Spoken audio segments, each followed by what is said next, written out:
Hey guys! Hey everyone! Hilda Mambo! How is everyone doing today? Habari ya Saturday. Premier imeanza. Hey Tony! Hey Verakis! How are you guys doing? Wahoo Mambo! How is everyone today? Nawapenda sana. Thank you so much, guys, for the support, for the love. I really do appreciate this, like, so very much. Like, now appreciate you sana. Can you guys hear me? Berakiza anasema sasa Tony. I think mnaweza nisikia. I hope so. Hoxfudge anasema, hey, how are you? How are you guys doing today? Mnaendeleaje? Hilda Yvonne Timekeeper, how are you? Mambos. Okay, Miriam Asema loud and clear. Thank you so very much for being here today. Like, I really do appreciate this, like, so very much. Like, nawapenda sana na appreciate sana pia. Tony, how are you, Uncle Premier? Welcome to YouTube channel. Tekla. Ebu hiyo story ya kukula nyama inaendelea, acha Kiki akuje huku. Acha ni Kiki akuje huku and then tuendelee na story ya nyama. Because it's been amazing. Ngoja kwanza. Ngoja tu kidogo. Mnaendeleaje lakini? Kiki, I'm sending just now. Ebu angalia WhatsApp yako Kiki.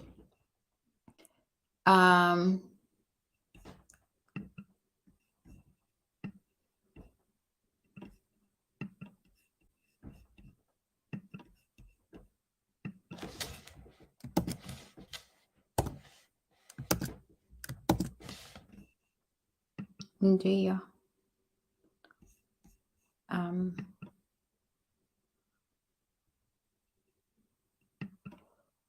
Kiki anakuja in just a few. In a few atakuwa amefika. Hilda inabidi hivyo story ya nyama iendelee. Inakuja. Kiki, ebu check WhatsApp yako, nimekutumanisha tu saa hizi. And then iko hapa pia. You can click on it like directly. Acha saa tungoje Kiki. Felista, hey, how are you doing today? Mimi niko poa, nataka kata nyama. What a coincidence. Oh, unakata nyama saizi? Oh, wow. Hi Nelly, karibuni sana. We are back again. Tunauliza story ya nyama iendelee. Hebu tuendelee na hiyo story ya nyama. Like, our childhood was so good, I got like someone, Mukami. Daniel is doing great. And nilimsomea message yako. Thank you so much for the love for Daniel. Nakupenda sana. Oh, that's sweet. That is just so amazing. Wow. Thank you so much, Grace Manasseh. Kiki, your background is always on point. You was too, Nelly. Come on. On point. Come on. Leo tuko hapa sisi wote. Like, let's just have fun, because I feel like during this period we really need to like have more lives. We can have conversations, because tutaboeka sana just staying in the house and not having someone to talk to, or just having good moments together. Mtu amesemaje, by the way, tukiwa WhatsApp, Instagram live ziendelee, because ataki kunini kuishiwa na depression kwa hao, which I feel like this is the only thing that lightens up the mood. Time ya nini, time ya Rona. Yeah. Hey, Mary, thank you. You know, Mary. If anyone really always represents the hair, there's Royal Luxury Hair Extensions. It's available. Acha to type papa to pin. Yeah, Royal Luxury Hair Extensions. It's available. Karibuni sana wapenzi. I'm so happy to have you here again, by the way. Wacha kwanza nitaje hawa watu wangu. Daisy hapa. Faye Model, Jakina Liaka. Oh wow. Mary Manyeki, Vera Keys, Hilda Melly, Faith, Grace Manassem, Felista Yvonne, Joy, Tekla K, Tony Nzomong, Hot Facts. Oh, nakupenda sana Hot Facts. Such a vibe. Vera Keys, as always. As always. And Wahoo Kamau, Shaz Pax, Angelina Guada. Wow, and Willy, na kama uko hapa na hauna time ya kucomment, also karibu sana, and thank you so much for being here with us. We understand, because I know some of you, you're listening to us as you're doing your chores, or you're doing things for yourself. Nyagas, thank you so much for being here. I think Kiki umesoma most of them. Hot Facts, Fudge, thank you so much. Lucky, thank you. I think umesoma. Edwina, thank you so much for being here. Thank you. Really appreciate this. Daisy amesema utuonyeshe, I think ni OTD or OTD. OTD nimeonyesha Instagram. Daisy umechelewa. OTD. Daisy umechelewa, but kapoka dot kako sawa. Yeah, Daisy kwanza always she's looking nice. Kwanza the top she was wearing yesterday. Ooh, na Daisy, we are missing you on these streets of YouTube, jamani. Unatupatia pressure? Na mimi nakusema nirudi ku YouTube because I saw like there's the bikini alisema ati don't wear Kenya uniform. Hey. Yeah, but she always has things that are not Kenya uniform. That's one thing with Daisy. Slaycation. Yeah, with Slaycation. Let me mention the name. Yeah, Slaycation. Because the good thing with Slaycation, and also for the ladies that live in Kenya, if you see me with something and you really like it, if any particular outfit that I'm wearing, umependa, just take a picture, a screenshot, and then ask Daisy. Daisy neza get he. And take advantage now that Daisy is not in Kenya and she can easily access any type of outfit, shoes, and they're good quality. Really worth it. I think it's a nice thing because if you look at it from the point of buying something directly from Europe to Kenya, it's very expensive on you and just one item. Yeah. And it has like the ability to get like a lot and get you something that really like you really want. You understand? I think anafanya in shop shopping, sindio? Like anenda na select mwenyewe. She does that, and she even looks for things that you don't find anywhere else. That is really nice. That's so nice. Yeah. Na si Kenya uniform. Imagine si Kenya uniform at all. And mimi wanasema, you would rather have a few clothes that are standing out from the crowd instead of having a lot zenye kila mtu ako nazo. Yeah. And also kama hujafika ligi ya kununua vitu from Slaycation, I would say go for mtumba. You know the good thing with Mutumba, and I see a lot of ladies right now are having like thrift stores on Instagram. Yeah. A lot of Kenyan ladies are having thrift shop stores, right? So those and ladies. I think the best thing is akuna mwenye atavaa kitu nafanana na yako ukibuy thrift. Yeah. Really? Even Tamali, you know Tamali. If you guys know Tamali, Tamali Kenya, Tamali, you can follow that page on Instagram as well. Tamali akona very, very unique. Very, very, very, very unique thrift clothes. I can guarantee you for sure. Hata makofia zenye mnanionanga nazo, Tamali yako nazo pia, and you'll get it at an affordable price, and you'll get them in Nairobi. Wow. Yeah, I'm speaking for the ladies that are in Kenya. Hata kama uko hapa abroad and you go to Tamali page, utapata tu vitu unique, huwezi pata. Bye.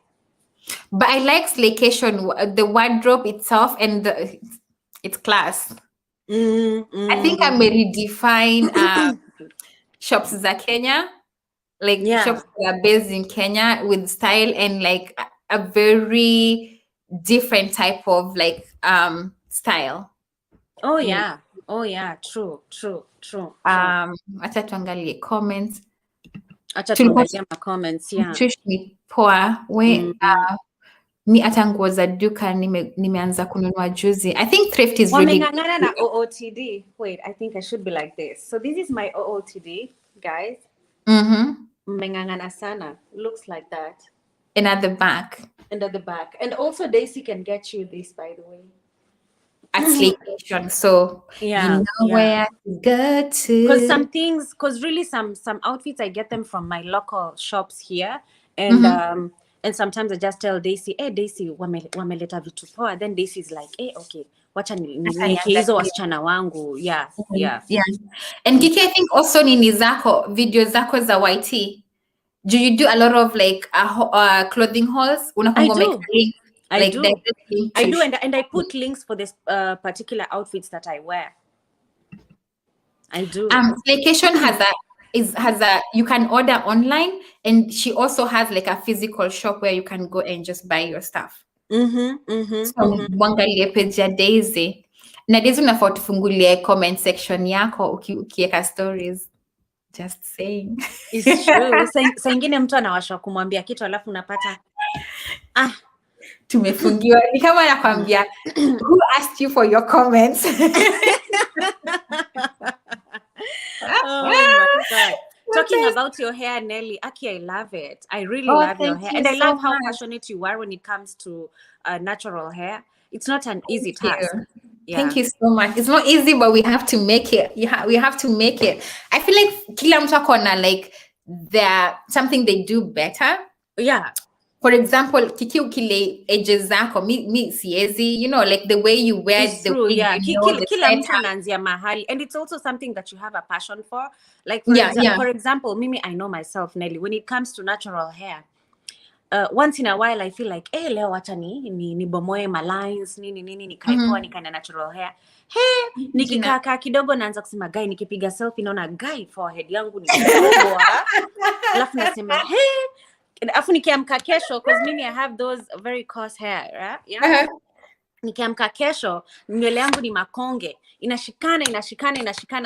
Sisi ni wale watu tukifanywa blow dry, tukienda tupigwe na upepo, blow dry full inarudi na kuwa straight. Kwa kama umefanywa straight unajiuliza nilifanya 20 bob ameninyang'anya ama nilifanya 10 bob. Sasa nakaa chini nasema hii iko na makazi mingi, lakini sasa nikishuka tu lines twangu huko ndani alafu nirudi niekeleka wig, nasema yenyewe nimetoka from botch to boss. Yeah. Inakuwa tricky. I think for me, like ukinipatia wig seriously, like on a true, nikisema tu kweli yangu, if you give me a wig, chances are I'll wait for what I needed it for, and then itakuwa kwa paper mahali imesindiliwa mahali, because I just venye Kiki unasemanga like you like uko nasikia kuziosha, mimi inakuwa ni kazi. But kila mtu anajijua. Sinaona hata Daisy anajua ku take care of her relaxed hair. Mimi siwezani na relaxed hair pia. By the way, Daisy anakanga Msomali in a way. Daisy kuna meet in real life. Daisy anakanga Msomali kabisa. Yeah. It's so like her hair texture and even just the facial appearance. Na body. And then anakuambia sisi wa mama Daisy. Utasema Daisy amepitisha watoto wawili hapo ndani. Ndio nakwambia sisi wa mama tunajiangalia hivi tunasema pressure. Pressure inapanda. Unajiuliza. Like, I'm so happy for everyone. I feel like saizi at this moment, a lot of people are making progress in their life. Hata kama saizi tuko na pandemic and everything that is happening right now, I feel like so many people are making changes for their lives. Like, okay, maybe Daisy will allow me to say this. Ingi ndani. So I will say this. Like, for example, when me and Daisy met, yeah? When we met, Daisy alikuwa ananiambia, Kiki, guy, ati sasa mtu anaendanga majua je, alafu sasa anamwambia Daisy, imagine utaacha ufala, utaenda uchukue passport, alafu ukishachukua passport, hata kama utaenda Uganda ama utaenda Tanzania, look at Daisy now. Saizi yako hata I can't keep up international myself. Alikuwa mpaka featured kwa newspaper. Daisy hakuwa na passport. Mimi Daisy hakuwa na passport. Daisy alikuwa ana shughuli. Alikuwa hananga shughuli, ananga shughuli mpaka siku moja tu Daisy akagutuka and bam, that was it. And you think now the international traveler kutupatia mapresha za my restaurants na my views, it's the views. Daisy nikimmeet, oh my God, but we had good times in Nairobi. It's really a nice kind of to see like your friends evolve in a certain way is so amazing. Like Daisy ni msupu we mlimwona I love that from bot to boss. Yeah, Vera, I know. Zingine ziko kwa dami. I want to say that mimi wig zimenishinda. Nilibaki na bob moja tu ya kiki, zingine ziko kwa dami. Yeah, by the way, hiyo bob ilikukalia poa. I really love how the wig ilimtoa. Hiyo the bob one ilikuwa poa sana. Nelly. Ati naongea. By the way, msidanganywe na Daisy Unaona post za Daisy, tupicha twake, utadhani Daisy ni mtu wa makelele. Kimit Daisy anaongeanga hivi. Oh, wow. Daisy ni mpole. Nakumbuka kwa live yako akikuja, and then I was like, ni mkali kwa social media, lakini in real life Daisy ni mpole. No, ni mkali kwa comment section. Ni ukali, ni usimba ya social media. Daisy ni mpole. Ikifika normal life, I remember there was a time you hosted her, and then she was like, you know, like like is that you? Yes, vile kibodoria. Is that you? Aki. Mambo Nancy ndio kuingia. Nancy ndio kufika saizi. Nancy mambo, how is your day today? Ndio anafika saizi Nancy. Thank you so much, Daisy. Thank you. Oh, wow, Joy. Thanks. Wow. Umeona chenye Joy amekuandikia? That is amazing. Present from the first. Oh, wow. Your words of wisdom yesterday drew me towards your content. Aki ukweli zamu. Daisy, I think alibadilishiwa hospitali. Ni mwalalo. Thank you so much, Joy. Thank you so very much. Nice. I'm so proud of you, Nelly. Thank you so much. Like, you guys, your support really means like just everything to me. Like, and the way you guys have just like been here to support this journey has just been breathtaking. And your content yesterday was so nice. When I was watching your vlog, I was like, guy, Nelly has so much potential. Like, Nelly ni pro kwa ku-edit. Your videos are so calming. I'm like, wow. We honestly speaking, we will help you get the watch hours. And then from there, I think you'll just continue with your work. And it'll be better, far. Yeah, you'll get better and better and better.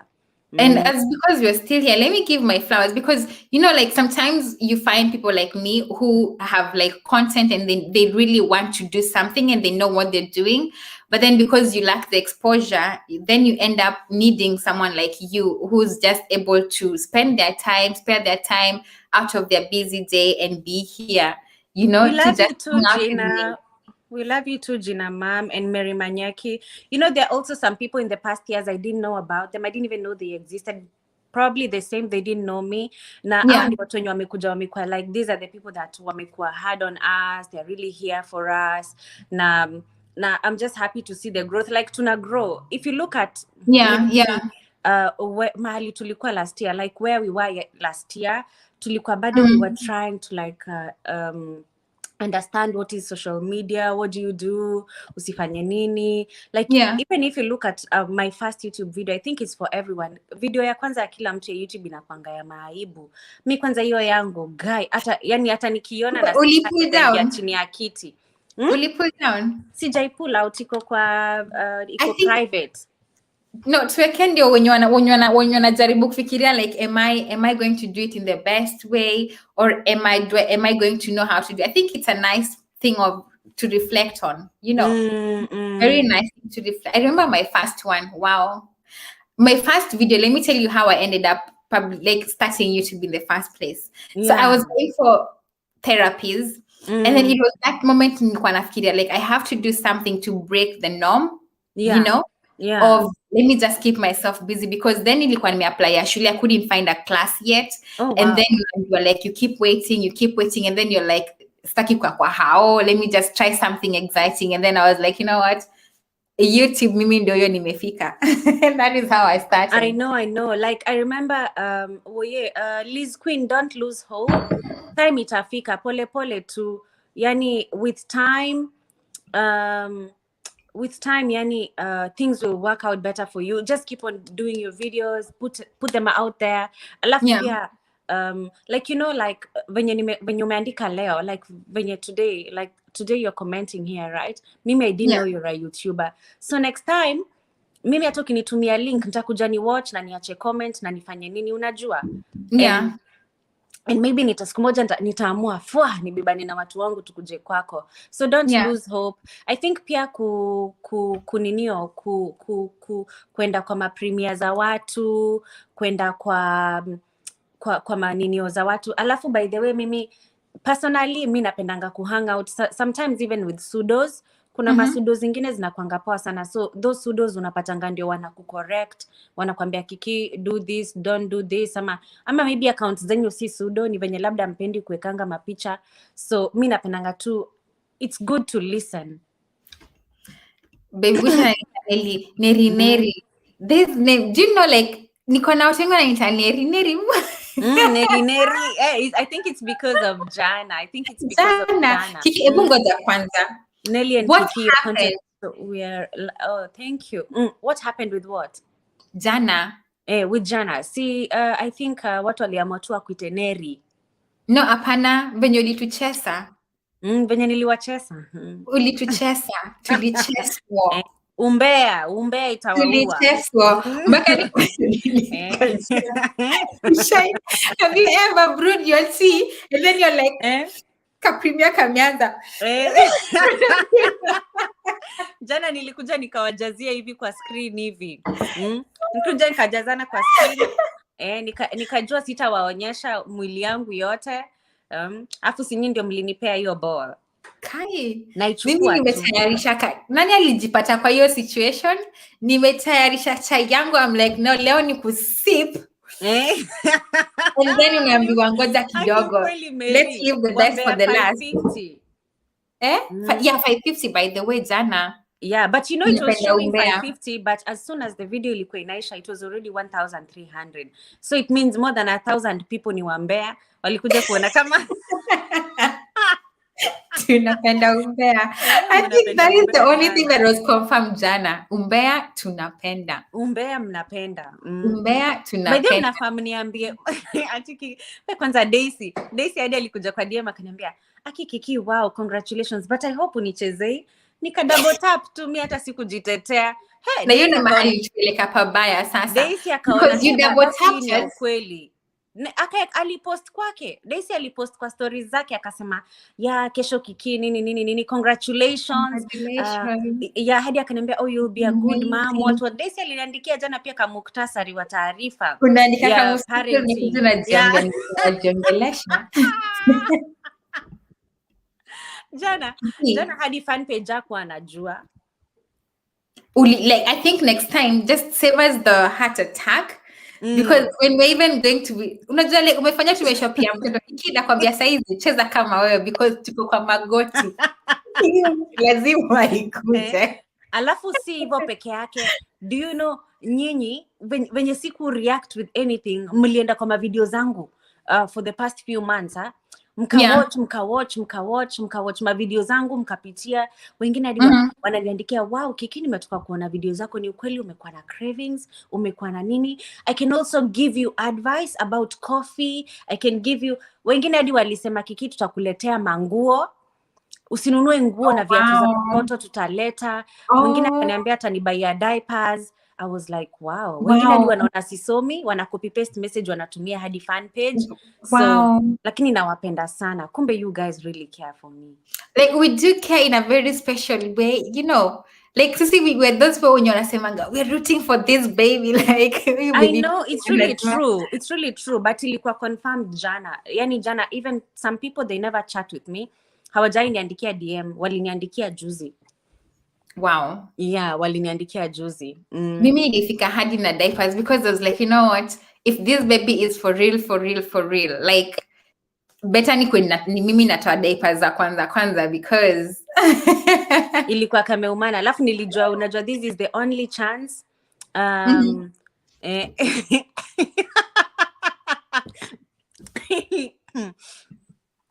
Nilisema this is the only chance to bring the people that love you and the people that don't love you, or the people that like you and the people that don't like you, to watch you from the beginning to the end and give you those coins. Yeah. Yeah, I think wambea. you really like played us on this one. From your last 3 contents, is there anyone in the comment section mwenye ana feel the the last few videos zenye Kiki amefanya kwa hao alikuwa anatupatia ka angle karasa, si kambele, si katumbo? Nilikuwa nimepanga. Do you all feel that?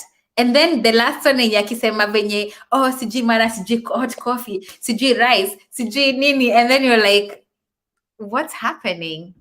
By the way, niliona mtu anasema kama umewatch video ya Millie wa Jesus na hiyo prank ya Kabi, then utajua tudumia, then comes Kiki. Aki niliona hiyo prank ya kina Millie wa Jesus. Oh my god. Hey, hiyo ilikuwa extreme. I can't go to that extent. Hiyo ni extreme. Hiyo personally kwangu mimi bwanangu akaweza nifanyia kitu kaa hiyo. Hiyo ilikuwa extreme. Ilikuwa extreme, but yeah, hata Millie alifeel. You could see it on her face. That was bad. Hiyo alifeel. Hiyo pranks, there's a lady, pranks, there's a limit to what you can do. Yeah. There's a lady who, I don't know kama wasaizi wanarudiana bado or what, but aliprank bwanake, akambia bwanake ati mimba ako nayo si ya bwanake. Yeah. Okay. And then the husband akamuuliza, the very first question was, what about the firstborn? And then hazi yake akatoka akaanza, it was a prank. Unajua si Afrika tangangi pranks za zingine. Yeah, true. Like, what do you mean? Yeah, kina Millie, that they can understand each other because both of them wanafanyanga videos pamoja and they are both content creators. Yeah.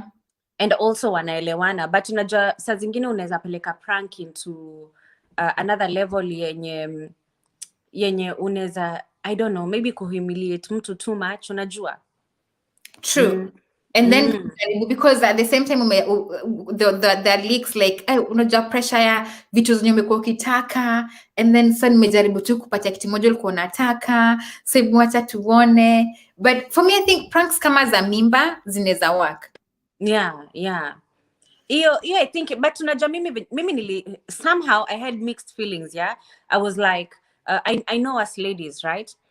Kuna wasichana wenye hata wanapenda magari, kuna mademo wanapenda magari kabisa.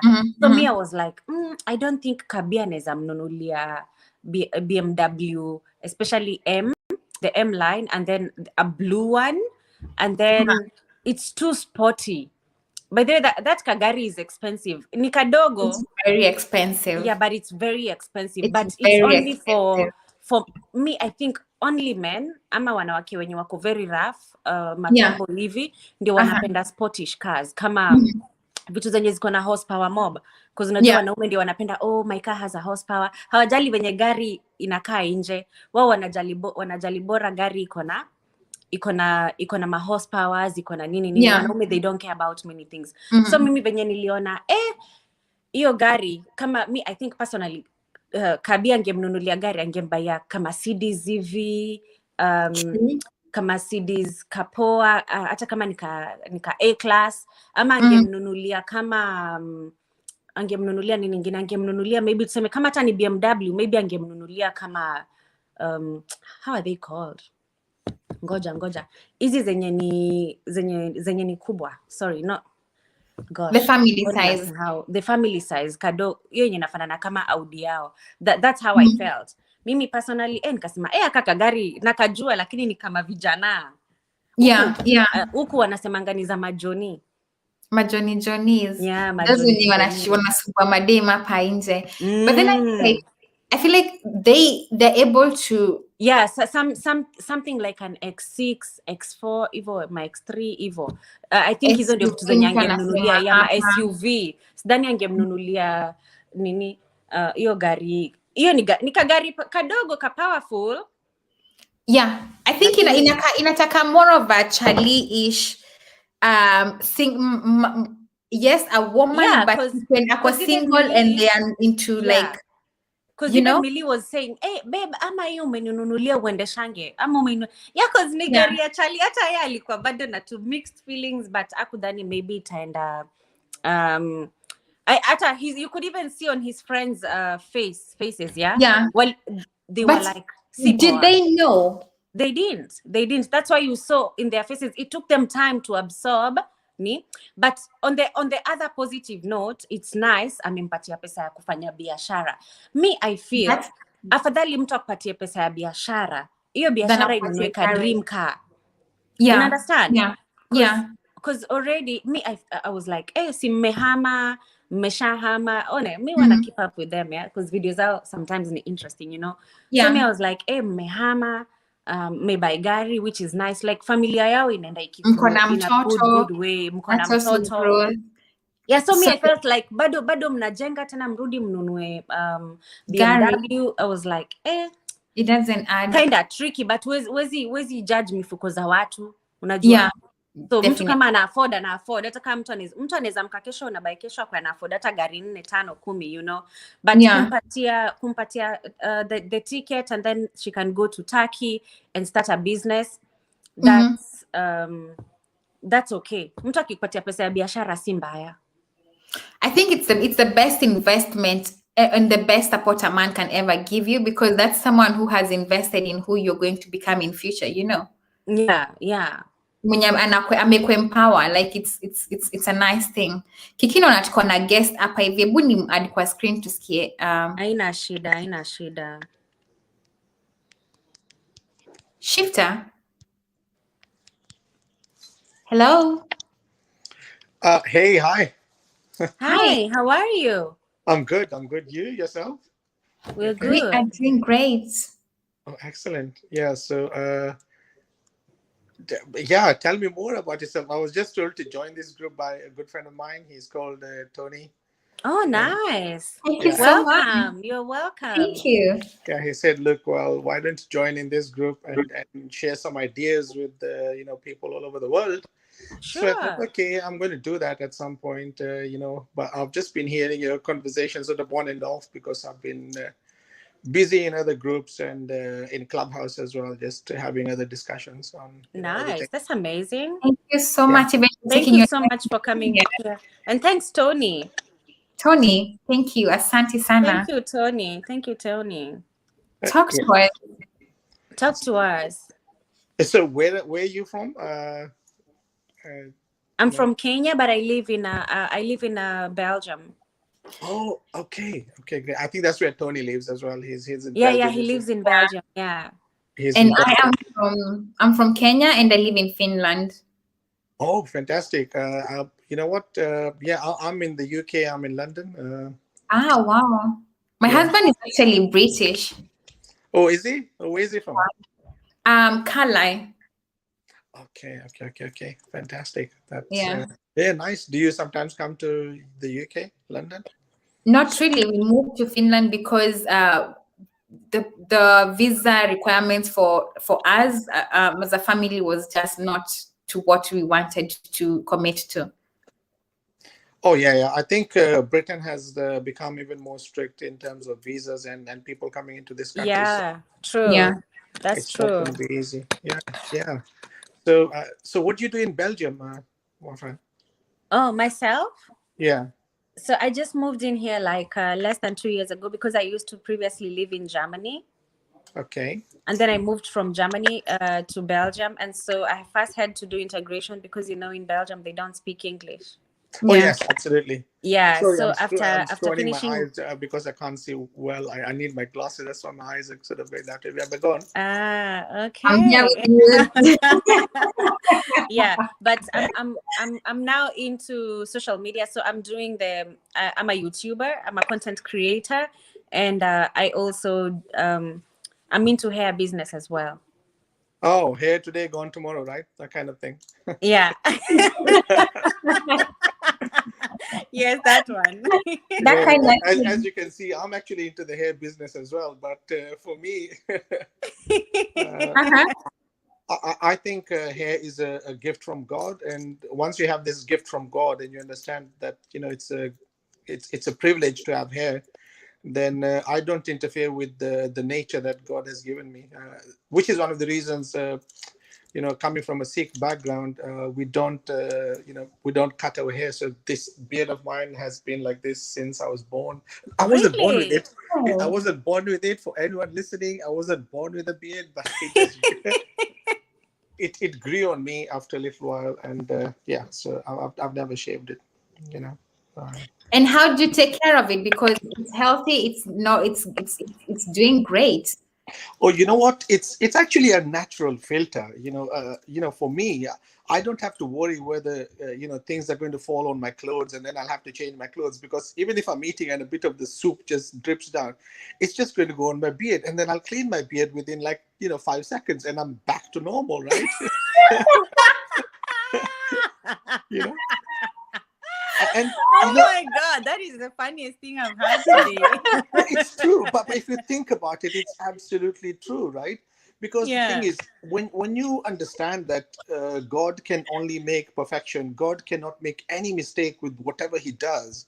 He has to create only perfection, and you respect that, then you will also understand that nature is the best thing that has ever happened in this world, right?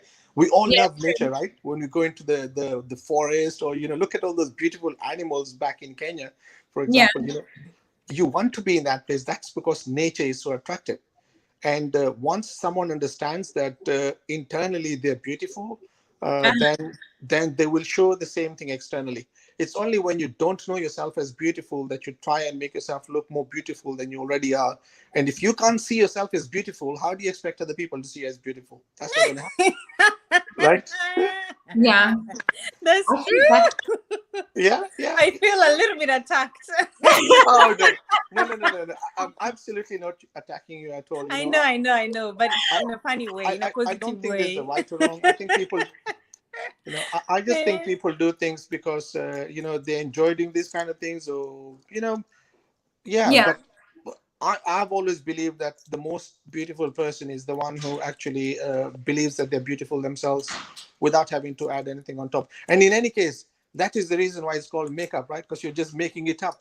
It's true, not true. you. It's Yeah. making it up. Yeah, Yeah, you're making it up. It's not the Enhancing real what is you. already there. Yeah. yeah.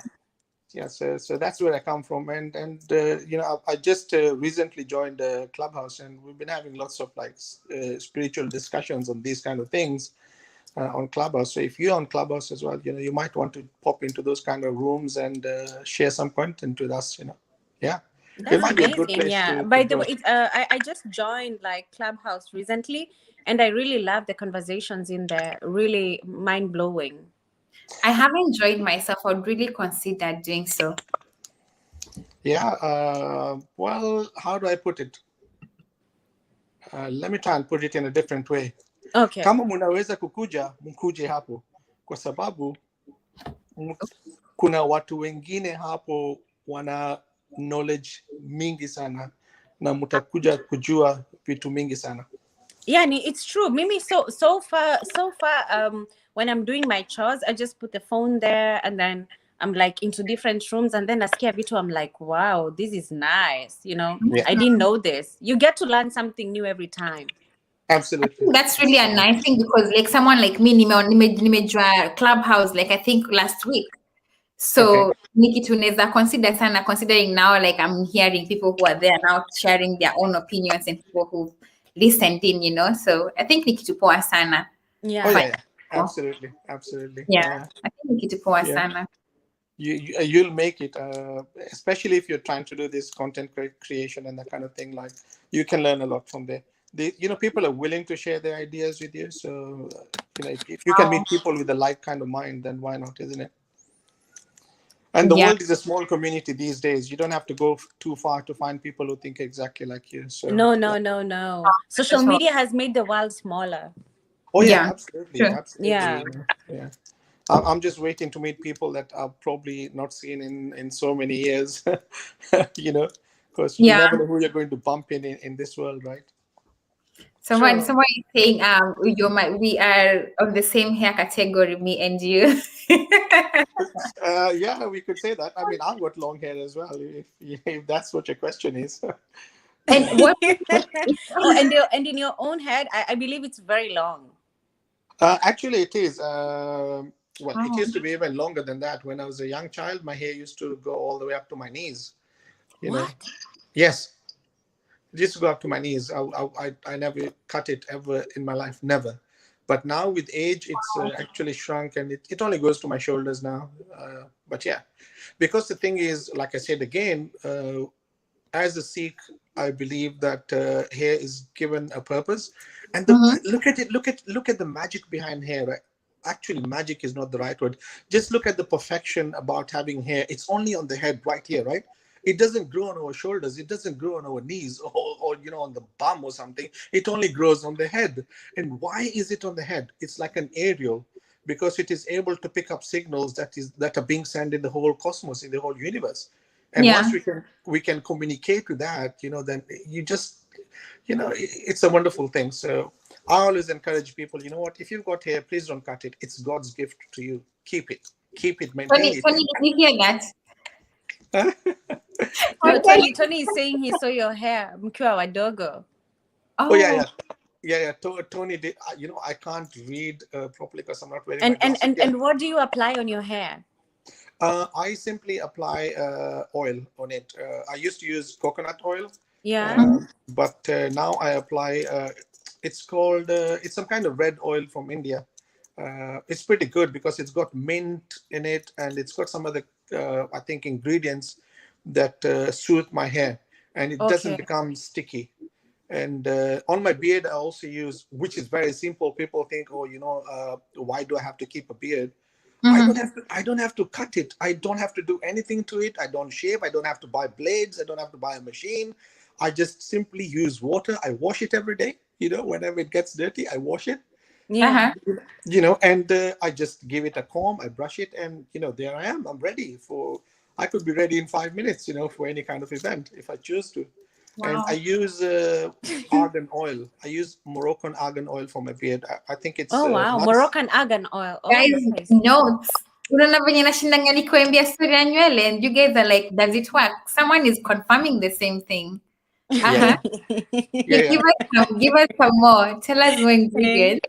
You know what? I'm not even in the beauty industry, but I can just share the kind of things that I use, because I tried coconut oil as well, and that is sticky, especially Uh-huh. when it gets cold in winter. You kind of feel it Yeah, getting true. sticky. Yeah, that's very true. So my brother-in-law once just told me, "Hey, try this oil. It's probably the best thing you're ever going to try." And I've stuck to argan oil. I think it's like my go-to hair, oil. And you Uh-huh. should try it. Yeah. It's And the red one, do you know the name of the red one? you know what? Hang on a second. I might just grab it and I can show you guys what it is. Nice. Wow. Okay, so the it's actually this Speaking of oil here. great talent kutoka kwako. Wow. Sorry, it's Navratna oil, Mm-hmm. and it's got all the ingredients written at the back. I don't know if you guys can see properly or not. Yeah, but we just see it's We've also okay. seen We the can name of Google the it. brand. Maybe we Yeah. find it. Yeah. Yeah, so I'm trying to market these guys here for free, I think. Uh, They should pay you. No, it's yeah, good. We want to yeah. see all the good products. Oh yeah, you know what? It's really it's a good hair oil, because it if you have a headache, for example, it actually suits your hair. Your head. Yeah, it does. Oh, When I Wow. went to India a couple of years ago, and a friend of mine from America actually was there as well, and he told me, "Hang on, try this one."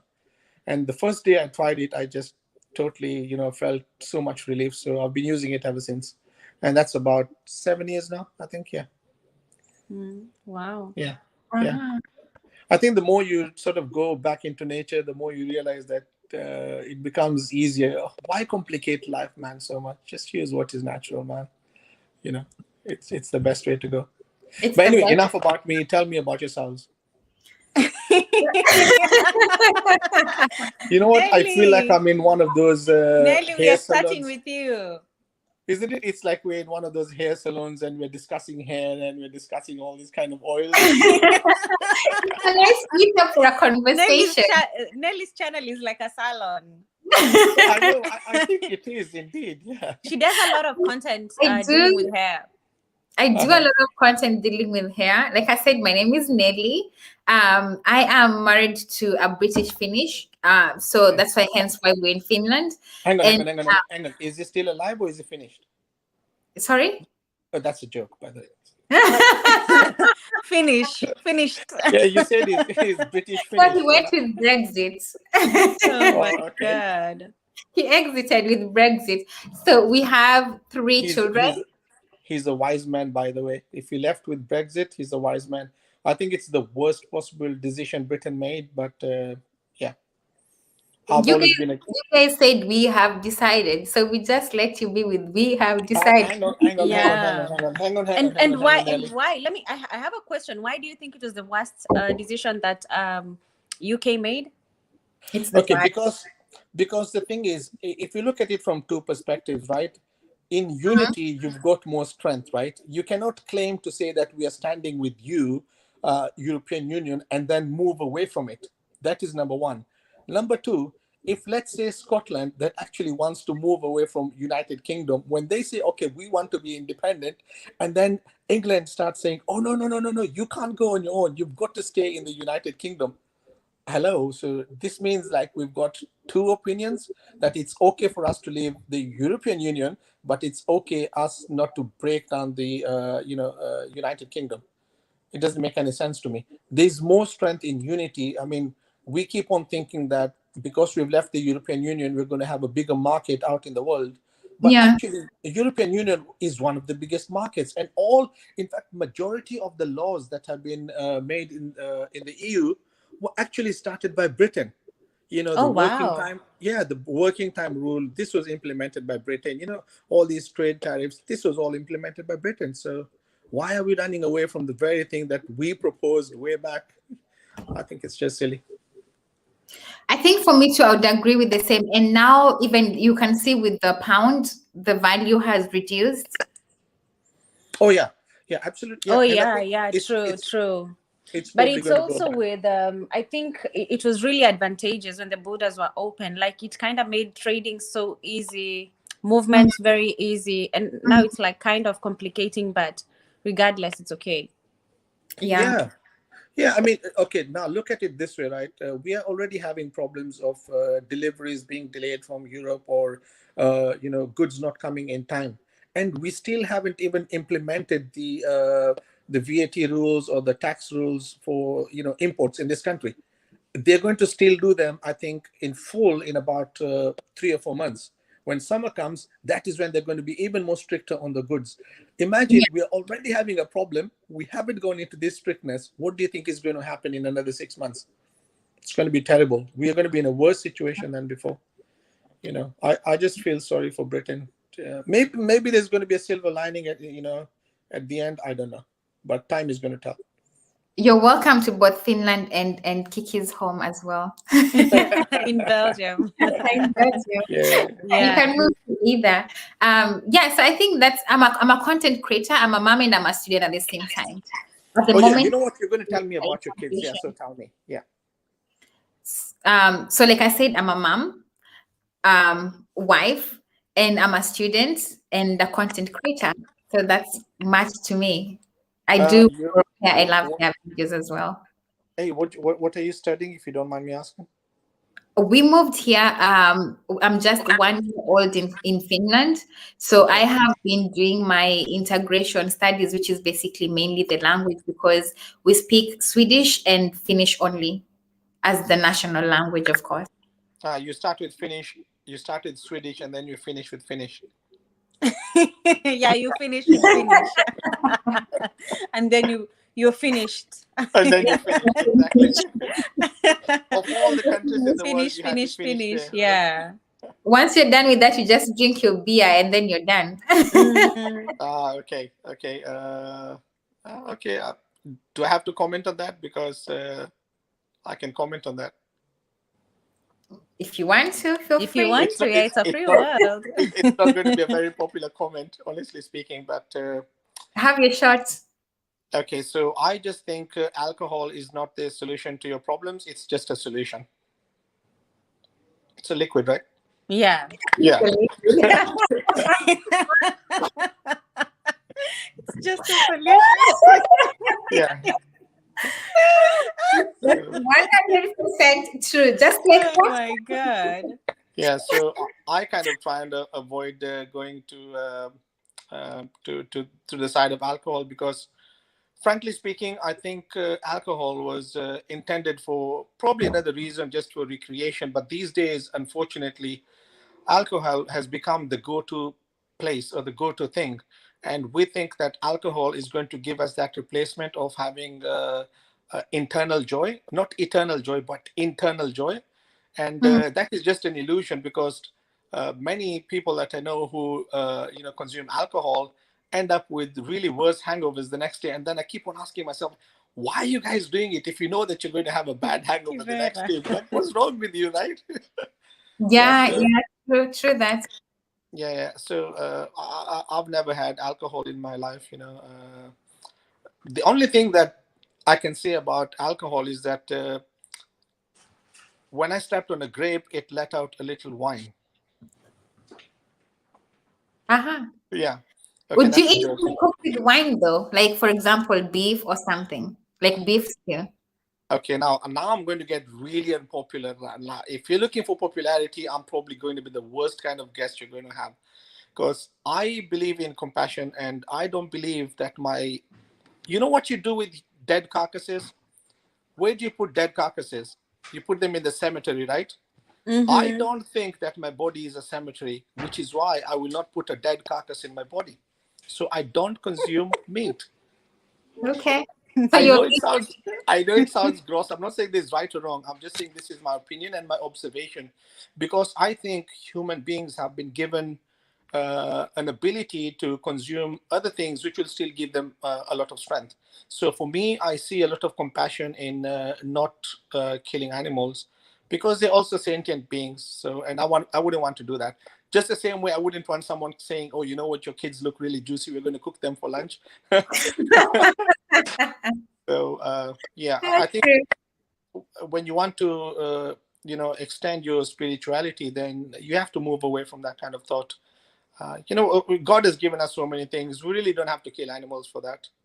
You know. Yeah, Yeah. it's true. I think when it comes to food opinion, everyone has their own opinion, and Yeah. it's whatever feeds your soul and your body that you Oh, hang on, hang on, Nelly. It's not whatever feeds your soul. That food that you're talking about is only feeding your body. your body, The and thing then that what yeah, is created. yeah. So the thing that feeds your soul is something Hey, else. Nelly. Yeah. The thing that is going to feed your soul is not the thing that is going to feed your body. You see, the reason why we've been given this body and our purpose on this earth is not just to come and eat food and to look pretty. The purpose of coming to this world is actually to find out who we are, because we have forgotten who we are. So in order to do that, we need a body, but the body is only going to give us that ability to be able to praise God, and that is what is called spiritual food, and that is what we're actually looking for. If you're looking for outward confirmation, then you're never going to have that inward experience, and the inward experience is the thing that we're looking for, because we're not called human doings, we're called human beings. So we have to be in that state of eternal love. That's the Uh-huh. thing that we're looking for outside, right? So some people think, okay, if I have this alcohol, I'm going to find this love, or if I find another partner, I'm going to find love. But that's not how it works. It is the thing that you are. You are love yourself. So if you can't love yourself, how are you going to love someone else? Impossible. It's impossible. True. Yeah, So I'm I think sorry, I'm speaking too much. I need to quieten down. You guys take over now. I'll listen to what you guys have to say. no, I still have No, a question. no, it's okay. We are really enjoying your company. Oh, It's thank you. true. You're so funny. You're so funny as well. Your comments are Yeah. so amazing. I had a question for you. Like, what what for example, job or industry are you into at the moment? Okay, I'm actually a building services engineer specializing on air conditioning and refrigeration, and that's what I've been doing for the last 30 years. Uh, uh, yeah, and I enjoy my work because I'm not an office bum. I couldn't sit on the desk for 8 hours a day and then do the same thing. I would just go crazy. So I love my work because I'm out in the field every day, and it's all about understanding yourself. And once people also know who you are and you know that what you're talking about, then they have more respect for you. Because I do get asked this question, like, I mean, you're a Sikh and you look different from other people, so how do people treat you? But the thing is, I know what I'm doing. I know my work. So, and I'm proud of my work. So even when I go for these meetings with all these big bosses and, or, you get the architects and the quantity surveyors and all the civil engineers, and then they wait for me to start speaking. And then when I start speaking, they're like, oh my God, so he knows what he's talking about. And it's so funny, like I'm thinking like, don't judge a book by its cover, because you'll never know. Very You know, true. always make sure that you're giving everyone an opportunity to express themselves before you decide that, what, I resonate with that person, I can understand what this person is saying. And once you resonate with someone internally, then outward features don't matter anymore. It becomes totally different. It doesn't matter. True. Yeah. True. Kiki, uko na swali? Do you have a No, I question? don't have any questions, to be honest. I feel like he's really elaborating everything very well. Someone is asking, Are you single? are you single or are you married? Listen, I'm only single when I'm away from my wife.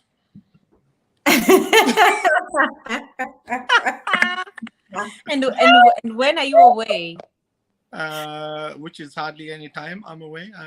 No, I love my wife to bits. I couldn't live without her. That's nice. Yeah, so I'm taken. Hey, people, I'm already taken. So sorry. Yeah.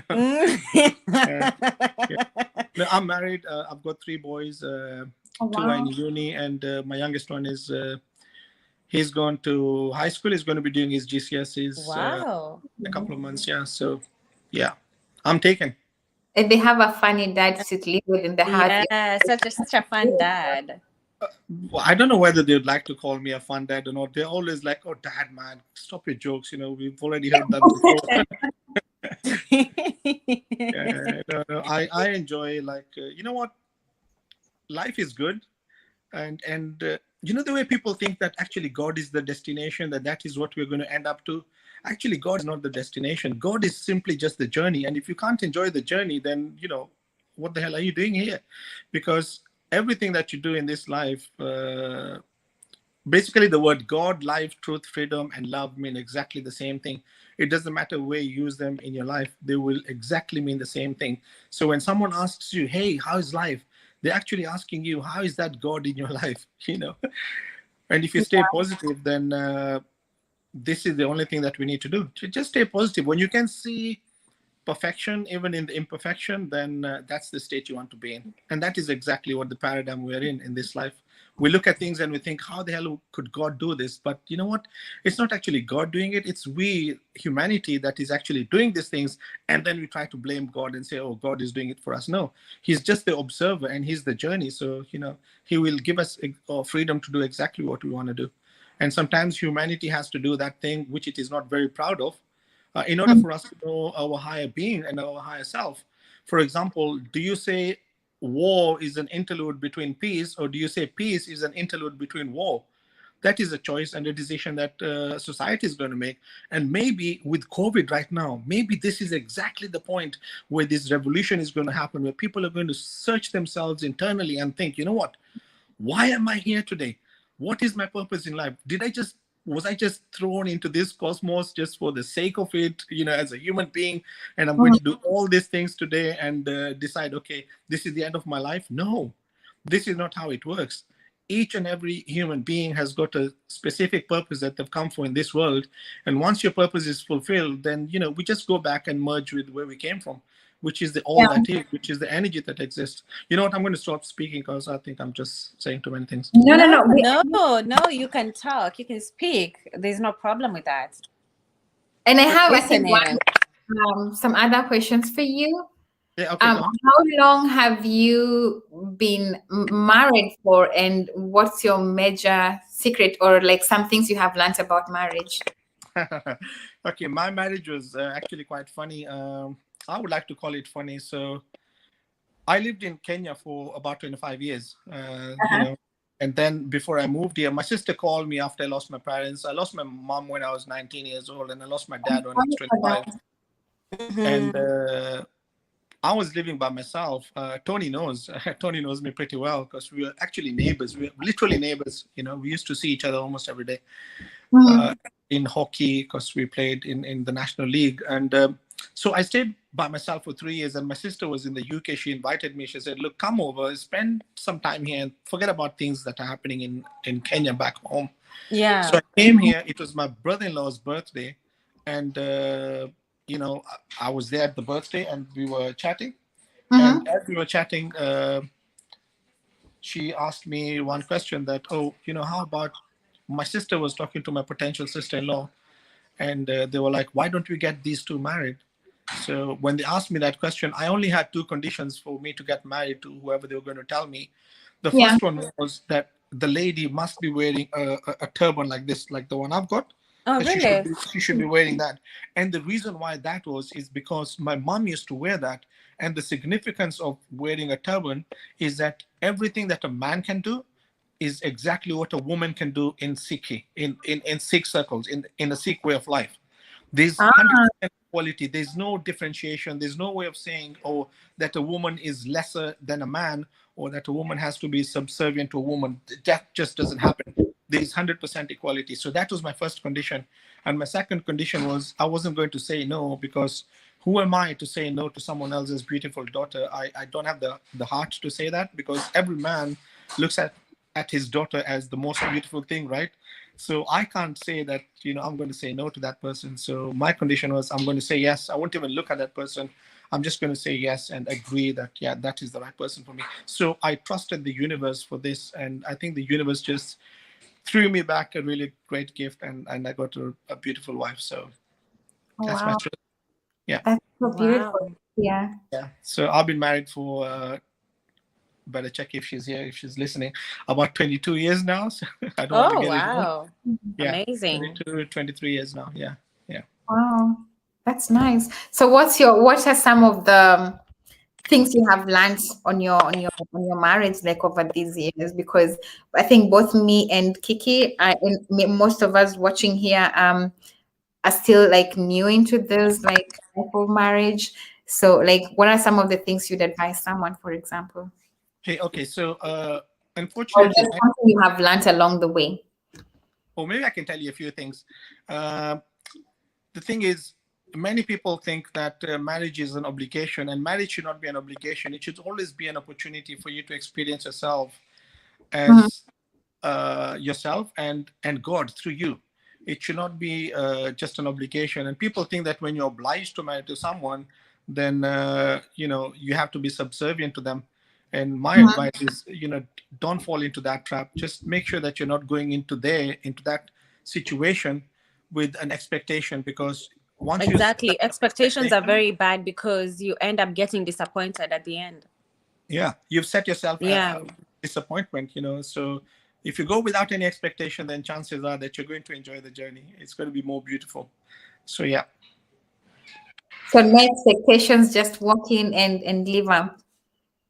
Yeah, let the person be who they want to be, because you know what, they're individuals. So many people start becoming possessive or start becoming jealous. When you love someone so much, then you become comfortable knowing that no matter where they are, they still love you back, right? And you have to trust them enough to know what they're doing. Mm-hmm. Mm-hmm. Yeah. Someone is asking. Okay.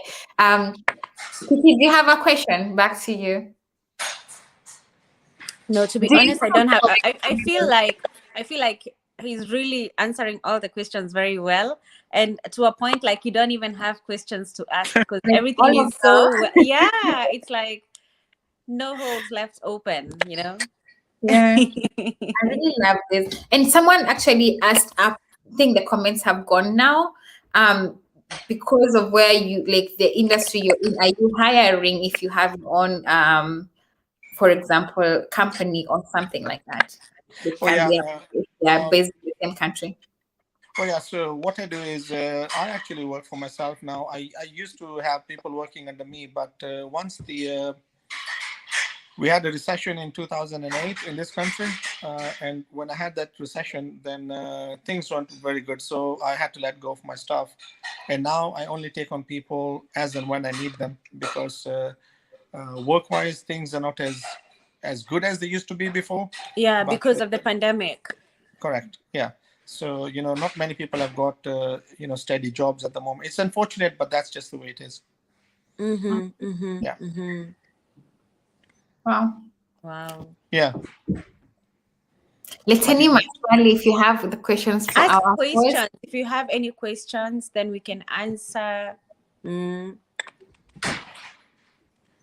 hey, you know what? I'm not even having my glasses, so I can't even read what people have written there. So,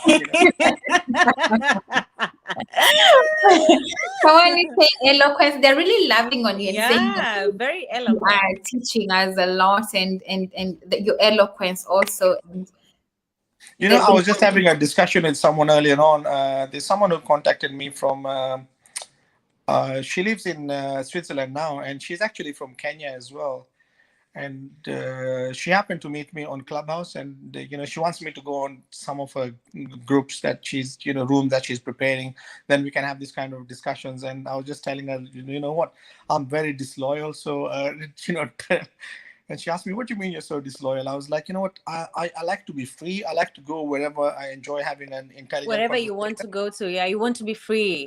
Yes, yes, so that is me. And for me, freedom does not mean wanting what just getting what you want. For me, Mhm. freedom means wanting what you get. you know Yeah, Whatever true, comes true. my way, And when at you that very specific moment. yeah, absolutely. So, I politely had to tell her that, what, I will come to your groups and to your rooms and I will talk to you, but, I just don't want to feel that confined that I particularly need to be in this place.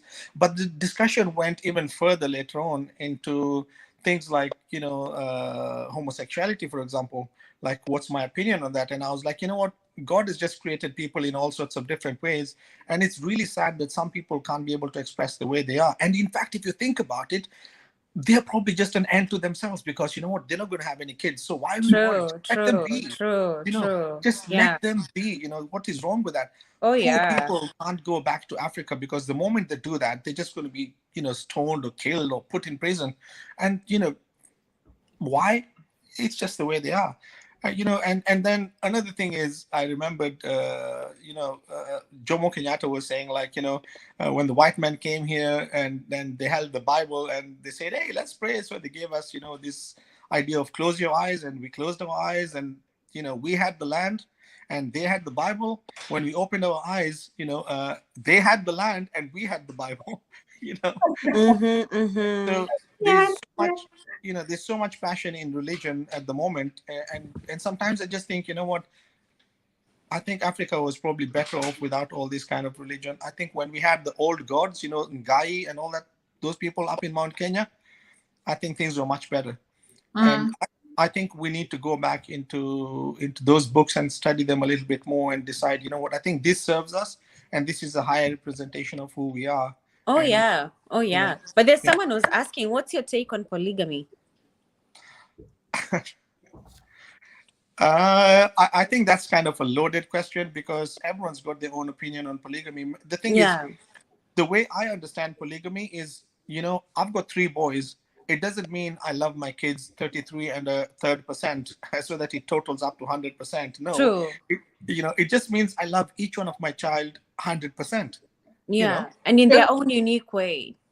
yeah, yes, and everyone in their own unique way. Absolutely, that's beautiful. I love them 100% in their own unique way, and that doesn't mean I have to love them 300%, because 100 makes it 300. No, that's not how it works. Yeah. Human beings are capable of loving other human beings, but that doesn't necessarily mean that they have to become our partners or become someone that we have to be obliged to get married to. I sometimes think that we go too much towards the lust or the sexual side of things, instead of just thinking, what, I can get whatever I want from this one partner if I'm fully loving with them, and I don't need to look elsewhere for that kind of satisfaction. So uh, put it the other way around, right? Like, men say, oh, it's okay to have like 5 wives. How would you like it if the woman says, okay, I'm going to have 5 men? I think men are going to go berserk, and they'll be like, oh, okay, this doesn't sound very fair. I you love know how we think. Yeah. Have you seen Joy's question? So Joy is also asking if you can talk about challenges on business, because you've been on business for quite some time. And then she's also asking, do you have regrets in life, like highs and lows of your life? And also, what is your safe space when you're not working? Oh, wow. Okay. Okay. Whoa, those are too many questions. I don't So even know if many questions. Yeah, she's loaded with questions. I know. I know. You know what? I probably wouldn't be the right person to answer all this, but I can just tell Yeah. you from my perspective and my opinion that most of the challenges in business come from honesty and truth and corruption. Unfortunately, in Kenya, it's a lot of corruption. When you want to get somewhere, like, you have to have a slight element of a corrupt mind so that you can get somewhere. And this was one of the reasons why I actually left Kenya like 25 years ago, because every time I was trying to do something, it was as if I'm competing with people who are able to do things simply because they're able to bribe other people and, Oh get yeah, it done. true. Just to get their way to the top. Yeah, so that was a big disappointment to me. But in terms of business, you have to realize that everything that you're trying to do should not be an obstacle. It should just mean that every time you've failed, and failure actually doesn't exist. Every time you've actually, quote unquote, failed, you've actually just learned another thing, you know? And that was True. your building block to what you're going to call success. So don't look at it as failure. It's always a challenge. And when you realize that, this wasn't the right thing for you and you can do something else, you keep on moving. So business wise, that is how I would go. And what was the second question? She was Some of asking about highs and lows of life. Oh, the highs and lows of life. So, yeah, what I would do if I could do it all over again, I don't think I would change anything that I would do all over again. I've been, in the streets, and I've seen it all, and I've done all sorts of things. And at one point, I decided I'm going to change my life. This is not me, because that is not a representation of who I truly am. Yeah. So I moved on. In terms of regrets in life, I don't think I've got any regrets in life, because I wouldn't be here if I had them as regrets. Yes. But if there's one thing I could do, I would probably get married a bit more earlier in life. And I'll tell you why. Yeah.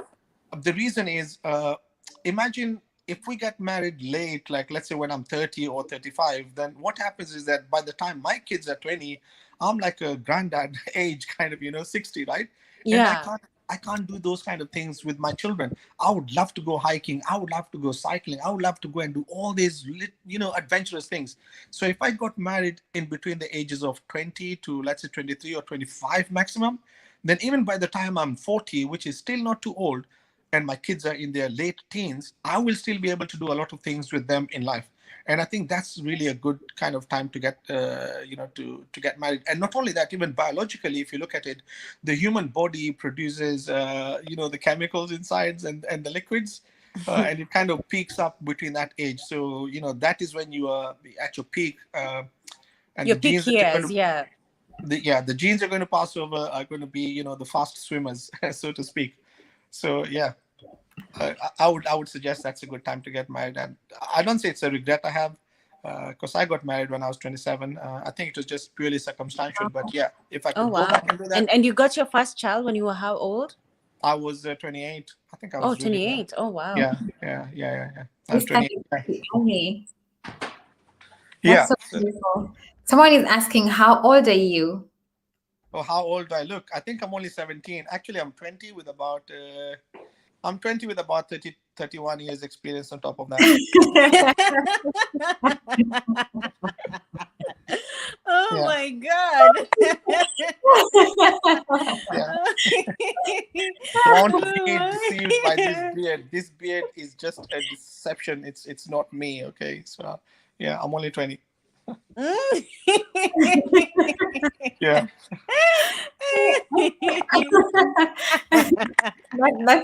That's I think a good answer. Like, That's a good answer. Yeah.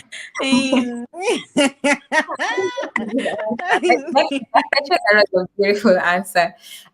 Is there like for example, something that if you look back, you'd say that there are places you must have wasted your time that you shouldn't have, or something like that? Oh yeah. So I think I should have connected with my inner person, or my inner spirituality, much longer than I could have, because you know what, most of us are looking for. I'm seeing people asking like silly questions that's not even quite intelligent. I mean, like, how can you ask me if this beard is real or a wig? Just seriously. grow up wherever you are. They just blind in. You know, it's funny that you come on on a site like this and you ask, I mean, come on, what's your IQ like? I'm sorry, whoever you are. I think it's a very silly question to ask. It's real, and you know what? You probably got it as well. So hey, um, Oh yeah. So my. what I would have done much earlier, was that the question? What I could have done earlier Yeah, on? yeah, like Yeah, something that you yeah. feel like you took too, like you must have wasted your time on, or something like that. Because I feel like many people who are watching here, in one or another, have something to learn from you, because you're way, advanced than most of us, or something like that.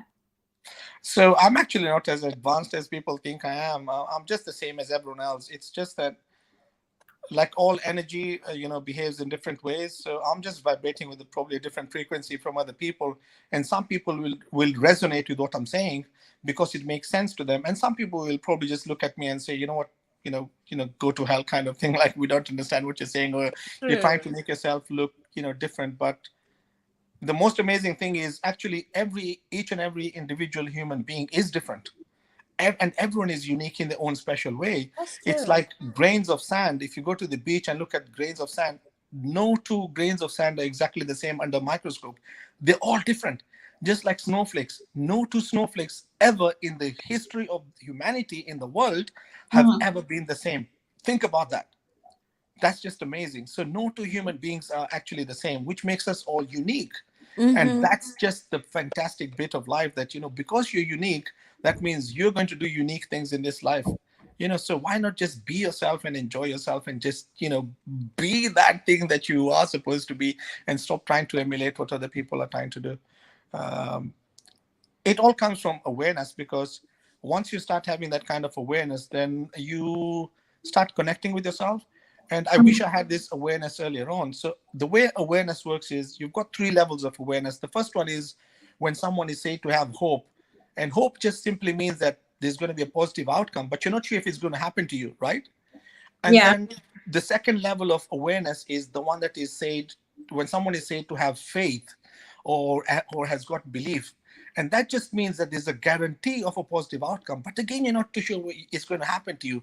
And there's a third level of awareness which is higher than these two, but many people will not talk about it, and especially religions will not want to talk about it, because it totally goes against their grain. And that is the awareness of knowing. When you come from a level of knowing that it doesn't matter what the outcome is, for you it is always going to be a positive outcome, regardless of whether other people are seeing it as wrong or evil or bad. For you, it will always just be a positive outcome. What does that mean? That simply means that you're seeing perfection in the imperfection. So whatever is coming across to you is simply perfect, because a perfect God is only going to make perfect things. He cannot make chaos. So even if it looks like chaos, actually it is not chaos. It just appears to be chaos to us. I always get this question asked by many people. They'll say, for example, that, oh yeah, God is omnipresent and God knows everything and God is everywhere. And my question to them then is, okay, if God is everywhere, is God just in heaven? Or is God also in hell? Because if God is everywhere, then he has to Everywhere, be in yeah. hell as well, Everywhere right? includes hell. Yeah, Hell everywhere is includes hell. And then everything collapses then.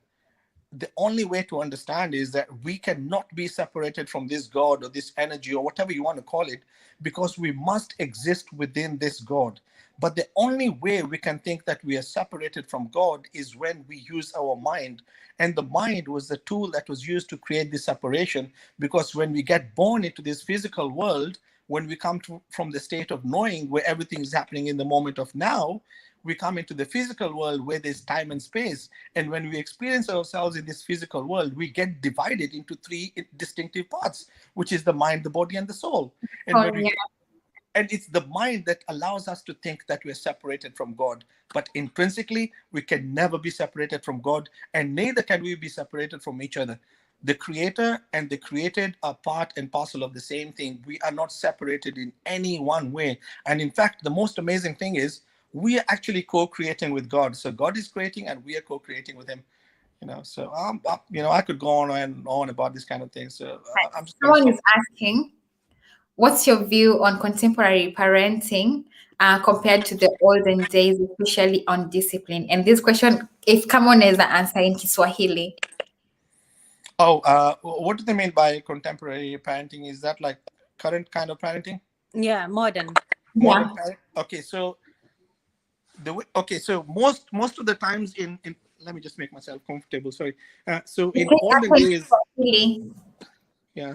So in olden days, it used to appear as if parenting was spare the rod and spoil the child kind of thing. So we used to be told like if you whip someone, then that's the only way that they're going to make themselves better or improve.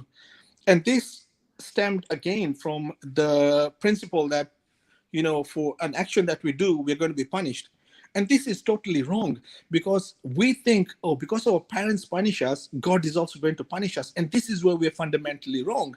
If we True. say that God is in control of everything and God knows exactly what we're going to do even before we've done it, then why would He want to punish us?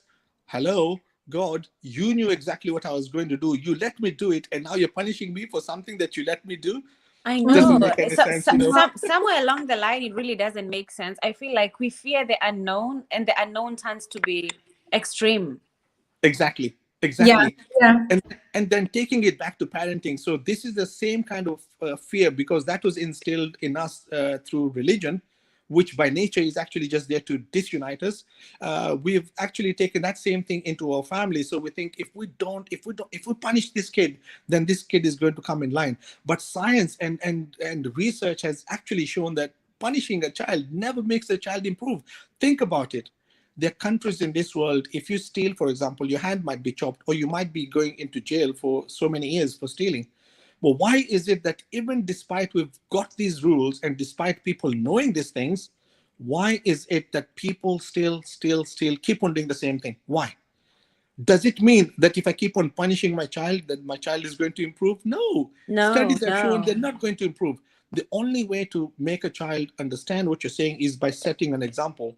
What I do with my children is I don't put them into a question of, into a situation where they have to just think of me as being bossy to them. Say, for example, I tell them, oh, you have to go to bed. It's 10 o'clock. Go to bed. No, that's not how I approach it. I approach it from a different way. I would ask them, for example, hey guys, what time is it? And then when they tell me, oh, dad, it's 10 o'clock, and I'm like, do you think we need to be doing something else at this time?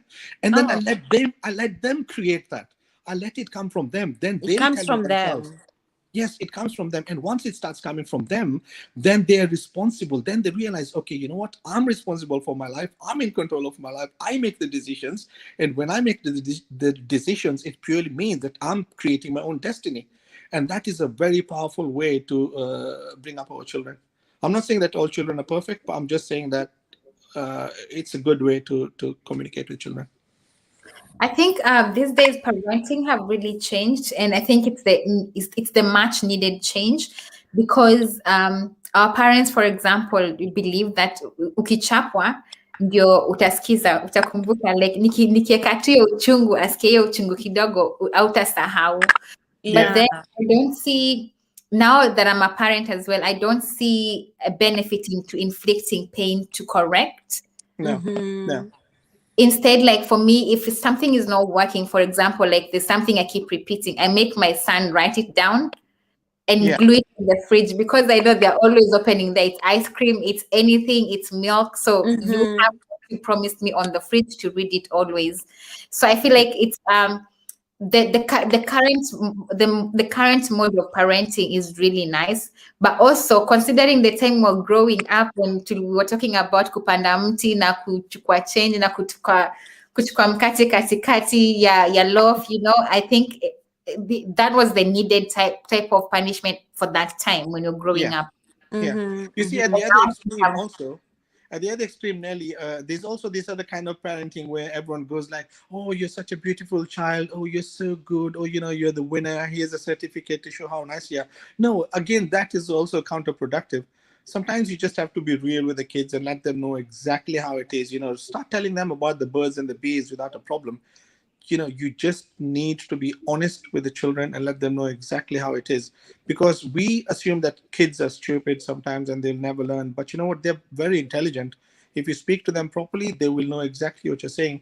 For example, like if my son the teacher calls and says, oh, my son has been doing certain things, or he was lying, or he was doing whatever he was going to do, and Yeah. I get to know about it. So my approach to my son is not like, oh, why did you lie, or why did you cheat in class or something like that. My approach to my son is, what did I do as a parent? What did I fail in telling you that you had to behave yourself like that? Where did I fail in telling you something? Is there communication that I never gave to you? So I take Mhm. the blame. Instead of giving the blame to the child, I take that upon myself, because somewhere along the line you have done something because I lacked telling you something. And then it becomes a constructive thing where we can work around it and find out, okay, where did we miss the whole thing, and where can we correct it, and where can we proceed from there. So once you give the kids that power to be able to decide for themselves, it just becomes much easier. Uh-huh. Yeah. Okay. Okay. I think that's really a nice thing. And if anyone has questions here on the comment section, you can let us know. Thank you so much for the 75 people watching right now, and those who've been coming in and out. We really do appreciate you, because I do know that some of you mko kazini, some of you're outside, for example, or somewhere, but you still have time to listen in and know what we're talking about. Do you speak Swahili? Like vizuri sana. And you know what? My Swahili needs a bit more polishing. I do speak Swahili sometimes, but I haven't had the opportunity to speak for long. So kidogo kidogo too. But I can Mna understand it. shule gani, for example, because tena nasema mlikuwa shule moja, so like tunataka kujua ulienda shule gani ndio tujue Uh, like uh, okay. mlisomea wapi nyinyi. Oh, nilienda Menengai High School. Alafu nilienda Nakuru High School. Nilisoma form 5 and 6 hapo. Oh wow. Yeah. And then university? So unfortunately, I never went to university. Oh Yeah. wow. Yeah, Oh, although I was a bright student, my circumstances then didn't allow me to do that, because my dad needed me at work and my mom was in hospital at that time, so I had to sacrifice that. But when I came to the UK, I did go back and study again, and became a building services engineer after that. So yeah. okay. Mtu anauliza they didn't understand when you explain about your view on polygamy, kama unaweza rudia tena kwa Kiswahili. Oh, I really do beg forgiveness, but my vocabulary in Swahili is going to be very limited in that. Nelly, you know what? You're probably just going to have to translate that for them. I'm sorry. I really do apologize. I wish I could. I wish I could. Okay, but you can okay, go ahead and say it in English, because if it does make sense to them, it will. But what I took from there was the fact that you said for you, it's what works for somebody, but people should be more understanding to understand that if a man is put in the same position to have a wife, have many wives, then would they feel have a wife, Okay. have many husbands? I think it's Okay. better. So let's. Go ahead. Okay. So this is the way I look at it from different angles, right? One is, if it's got to be fair for men, then it also has to be fair for women. It cannot just be a situation where we say a man can marry 4 or 5 wives, but a woman cannot. It should be equal for both. That also means a woman should also be able to marry 4 or 5 men. But you know what? In a patriarchal society, that's not going to happen. You know how men are going to go crazy, like, oh, whoa, 1 woman with 5 men? That's not going to happen, because unfortunately, us men, we are kind of bossy like that. We don't want to have rules favoring women, and we would rather have rules just favoring men. And secondly, if it's just about like producing children, or although children are the byproduct of this thing, I don't Uh-huh. think many men go into this thinking, oh, you know what, I'm going to have 5 wives and then I'm going to have 25 children. No, it's normally a case of, okay, I need to sort of satisfy my inner desires, if you know what I'm talking about. So if you can't satisfy your inner desires with just one person, then you know what, even if you're given 5 or 10 or 15, you're still never going to be able to satisfy those desires. But men just want to legalize it in such a way, thinking that, you know what, because I legally have 4 or 5 wives now, you know what, I can do whatever I want to do with wife 1 on day 1, and day 2 it's another one, and on day 3 it's another one. And to me, that is just spreading yourself out thin. I think when you have loyalty to one partner and you love them so much, you can give them 100% instead of giving 20% to each. So Yeah, I think I would support the same. My mom used to say, "You have one heart, and your one heart can only love one person 100%." So Uh, you know what? I don't entirely agree with you. You can be able to love many people 100%, but you know what? As a soul partner or as a partner with whom you're going to have children, then it's much easier if you've just got one partner and you're committed to them. It will just make your life much more easier. You won't have all these headache and all these complications that Break. and heartbreak. Absolutely, yeah. I think this is also a nice question. Someone is ask about the current rape culture and the men defending the rapists. What's your opinion? Oh, so I think it's just atrocious that people have to go to this kind of depravity just to be able to, sexually gratify them and overcome, a woman's rights to be themselves. And people often use this opportunity to say, oh, but she put herself into that situation. No, she did not put herself into that situation. It is you who actually went and infringed on her basic rights, because a woman is entitled to dress up the way she wants to dress up if she feels comfortable in it, and she's entitled to walk anywhere in the street with full confidence that she's a human being just like another man is. And Yeah. if men are going to attack them for that one reason, just because they want to sexually gratify themselves, and I think society needs to look into its own values. I think that just goes to show how primitive of humanity we are. And if men are actually defending other men who are rapists, then oh my God, you know what? We have retrogressed as human beings. We think we're advanced. I'm sorry to say we've not advanced. We've actually gone back in human values. We need to go back to the book and start researching our own souls. Because you know what? If I was there and I was seeing this kind of thing happening, you know what? I would give my life to prevent this thing happening. If a woman was being attacked in front of me, in front of my eyes, I don't think I could stand that as a humanitarian. I think for me, as from my own point of view, I feel like we all need to be each other's keeper. And usually compared to where I live right now, where you can find a lady who just go and sunbathe like by themselves because winter is pretty like it's too cold here. And so Yeah, when summer comes, people are just like, let's put some skin out and go and bask in the sun. And it's very safe, like nothing ever happens. You yeah, don't get cases. And I feel like as Africans, we need to evolve to that level of knowing that if you see a lady showing cleavage or a little bit of skin here and there, it's not like they're trying to flat their way out, or talk you into having something that you're not willing to have, for example. So I think ni better hivyo. But nani alikuwa nauliza, I think guest ametoka inasema device connection not connected, so ile question ya the daughters I think haitakuja. Kiki amesema anarudi by the way, but tuendelea na maswali. Nimefika hope sijachelewa, haujachelewa hata kidogo. Tony Nzomo, thank you so much kuleta guest mwenye amekuja saizi, tuna appreciate tu sana sana sana. Rose Nyang'anyi, hey mambo, how you doing? Ameenda hapi, I think imesema device iko down, so probably atarudi, ndo yamekuja hata nimrudi. Yeah, hey, sorry. hi. Sorry, someone just tried to call me and then my line got cut. I do apologize. I'm sorry. No worries at all. Yeah, so someone was saying how is the relationship between you and your daughter, if you have a daughter, that is.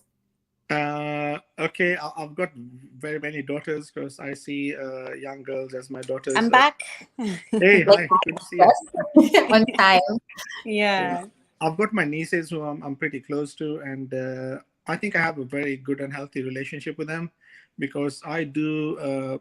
One, I love all my nieces, and secondly, I do communicate with them if they have any issues, and I think I'm quite protective over them. So, if any bad boys are trying to think of any adventures with my nieces, you're gonna have to go over me first. To you know, get to them.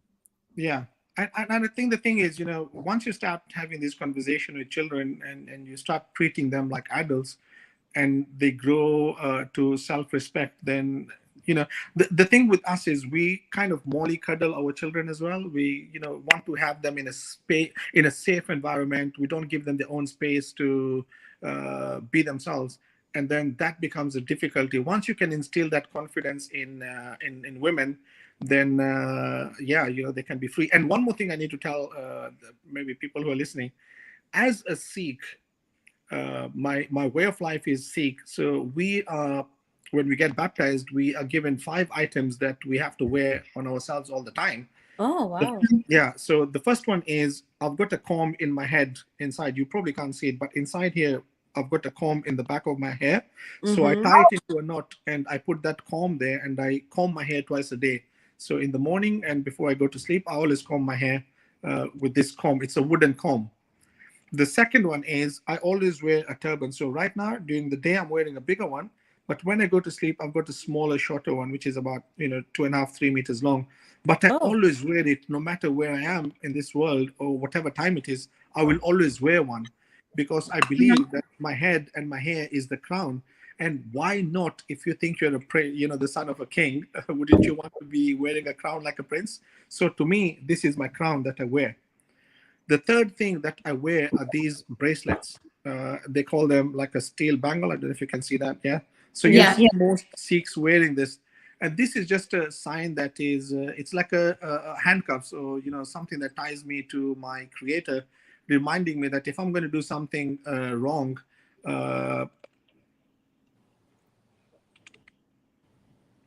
Is that a question? Is this So person? someone is saying that they want to see your, like, if your beard, if it's like long. Ah, It's not that there long. you It's just go. Oh there. wow, that's nice. Yeah, and Oh, it's very that's long because I've nice. never cut it. So, yeah. So the third thing that I have is these bangles that I wear. The fourth thing is like a breech shorts, and the fifth thing is I have what is called a kirpan, and that's just a small knife, like a dagger, but it is used to defend myself. So Sikh women also wear the dagger. So watch out if you think you're going to try something funny with them. You're probably going to get stabbed. Oh, wow. Really? So you put it in your turban? No, I wear it across my body. I'll just show you what it looks like. So I have what is called a kirpan, and it is on my body. How do I put this? Ah, okay. Oh Wow. Yeah. Whoa, So it's sharp, you can huh? see that. Mm-hmm. Oh yeah, yeah. wow. How do I show you? Can you see it? Yeah, yeah. Yeah. So I wear this on myself all the time, even if I'm sleeping or wherever I am. It's on my Even body. when you're sleeping? Yes, even when I'm What if? sleeping, Wow. it becomes a part of me. It becomes a part of my body. Yeah. Vicky, So you're asking what if? What if you're sleeping and then by mistake it gets out of the pocket and then no, it doesn't. It it doesn't. You get stabs used to you? it. No, no, no. You, no, it doesn't do that. When soldiers go to war in the army, they actually Mm. keep their guns next to them even when they're sleeping. Oh, Yeah, wow. true that. Yeah. So I keep So it with you me. walk with it every time. And your comb, do you remove it from your turban? Because you said after you comb your hair and then, like right Yeah, now you said you have one. Do you ever I have remove one. it? Yes. Yeah, I can't remove it obviously because I've tied a turban and you can't see it, but it is Yeah. inside my hair. So I tie a knot on my hair, and then just behind the knot I put the comb, and so it stays there. It stays in one place. Yeah. So I don't have to bother looking for a comb somewhere. I've always got it ready with me. Yeah. Nice. So it looks like we've gone back to the hair salon now, right? Don't We are worry, back to the salon. it's all in one. It's an all-in-one conversation. Absolutely. Absolutely. Yeah. It's an Yeah. It's all-in-one it's been But I interesting. love that. So so anything, it's not a joke, like because people think that you're just wearing your hair and it's just your gown and that's it. But now we know there's the comb and then there's that thing that is on your the thing that looks like a dagger or something, you know? Yeah, it's called a kirpan. Kirpan. Kanpan. Kirpan. Kirpan. Kirpan. It's called a kirpan. Uh-huh. And baptized Sikhs wear that when they get baptized. So yeah. Mm. Uh-huh. Okay. Yeah, Okay. and that is equal for men and women. There's no difference between a man and a woman in Sikhi. We're exactly the same. What a man can do, a woman can do. On If one a man hand, I love that concept. Yes. If you research, you see that the thing with us as Sikhs is that it's not something that we've actually propagated or we've promoted or we've tried to convert people and say, no, you must become a Sikh. We don't do that. We just invite people into, okay, if you want to learn about Sikh, what Sikh religion is, then yeah, by all means, go ahead and learn. And we also believe very strongly that no one is born a Christian or a Muslim or a Sikh or a Hindu. You're just born a Because, human. You're born a human being, right? yeah, That's very true. That's Yeah, very religion true. is That something right we there. acquire. yeah. You acquire it. It's the family that you live in, and then you learn from them how to behave like a Christian or a Muslim or a Sikh or whatever it is, and then you adopt those things. And then suddenly, when you're like, in your teens, you start calling yourself a Muslim, Sikh, or whatever it is. But that's not what you're born. You're just born a human being. It's not easy for people to understand this because it's been instilled in us that no, you're born Christian, so you have to believe in it, or you're born Muslim, and that's just how it is. I'm sorry, no one comes with any writing on their forehead that says, "Hey, Muslim or Christian or That's Sikh." true. Yeah, And that's no one very chooses even where to be or what Mhm, religion you should be born with. Yeah. mhm. Yeah.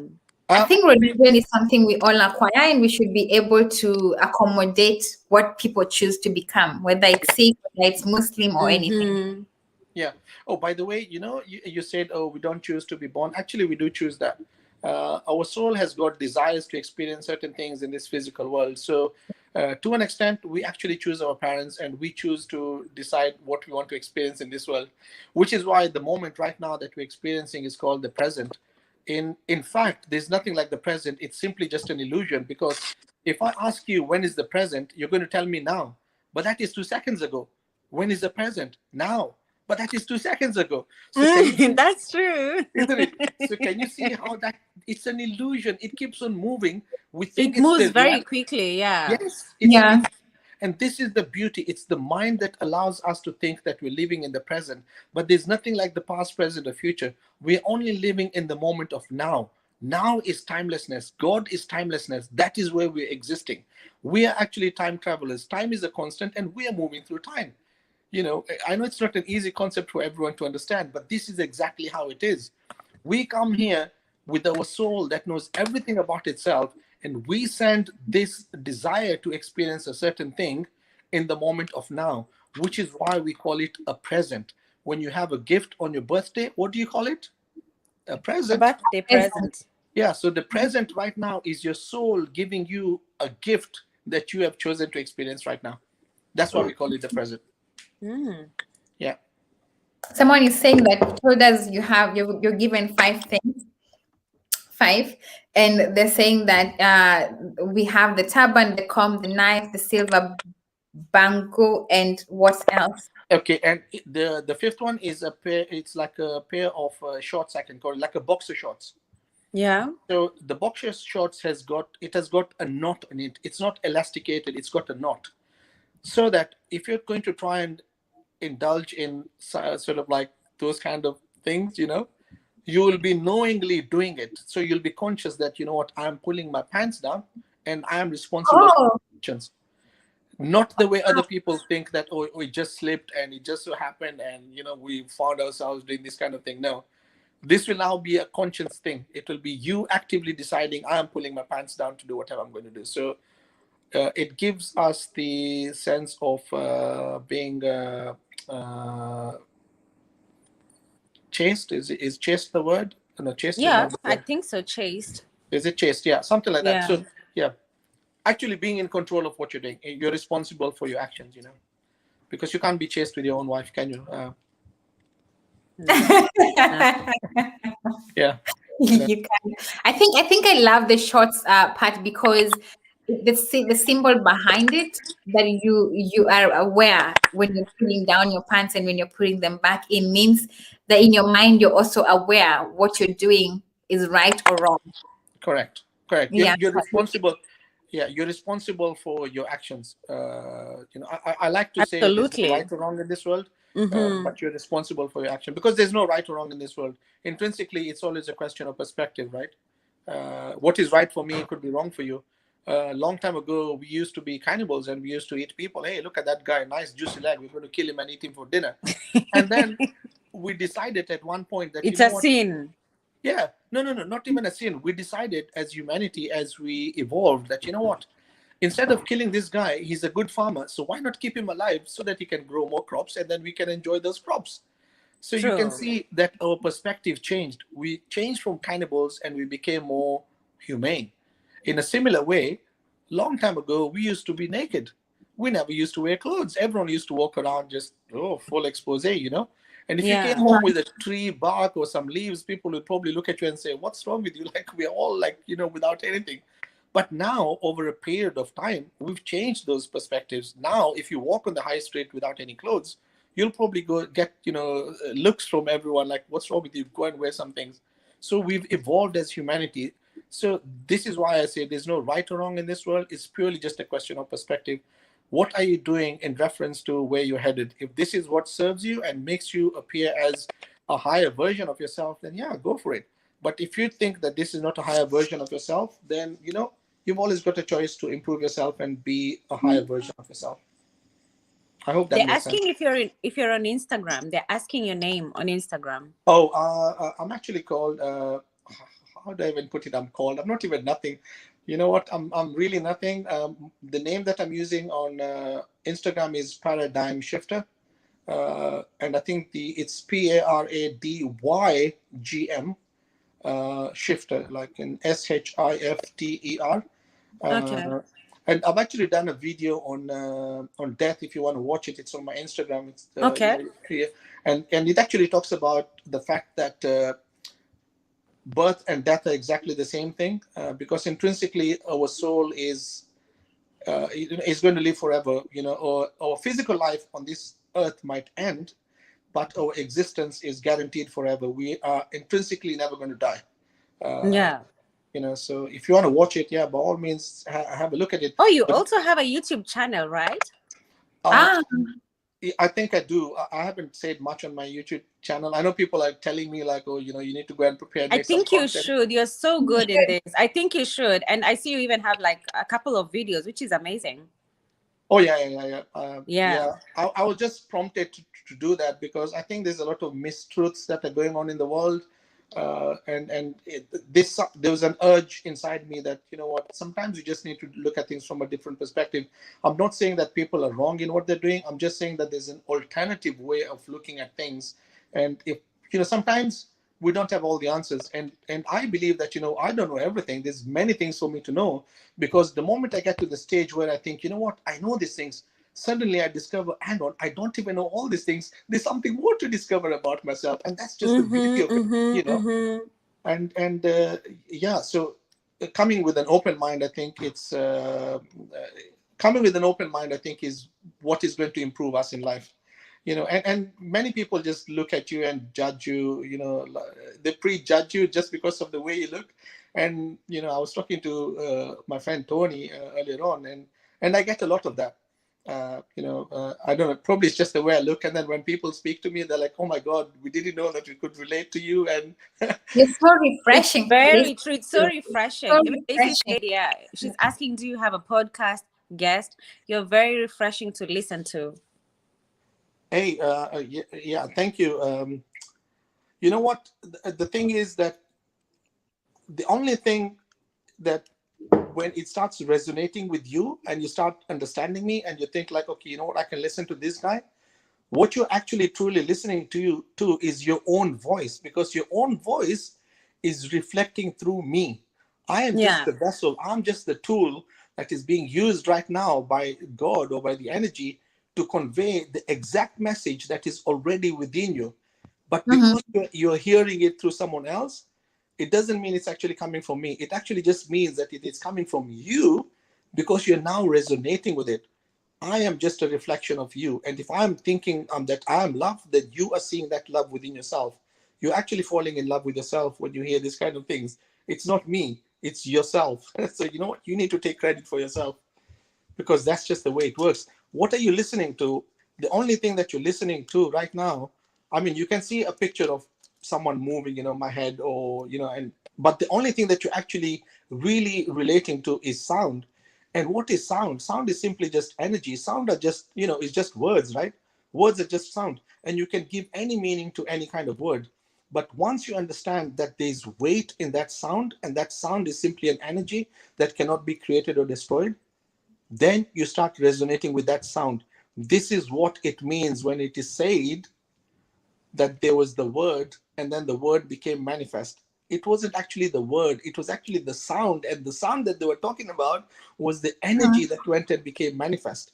When they say, oh, that, God made us in his image, for example, you hear this Yeah. a lot, right?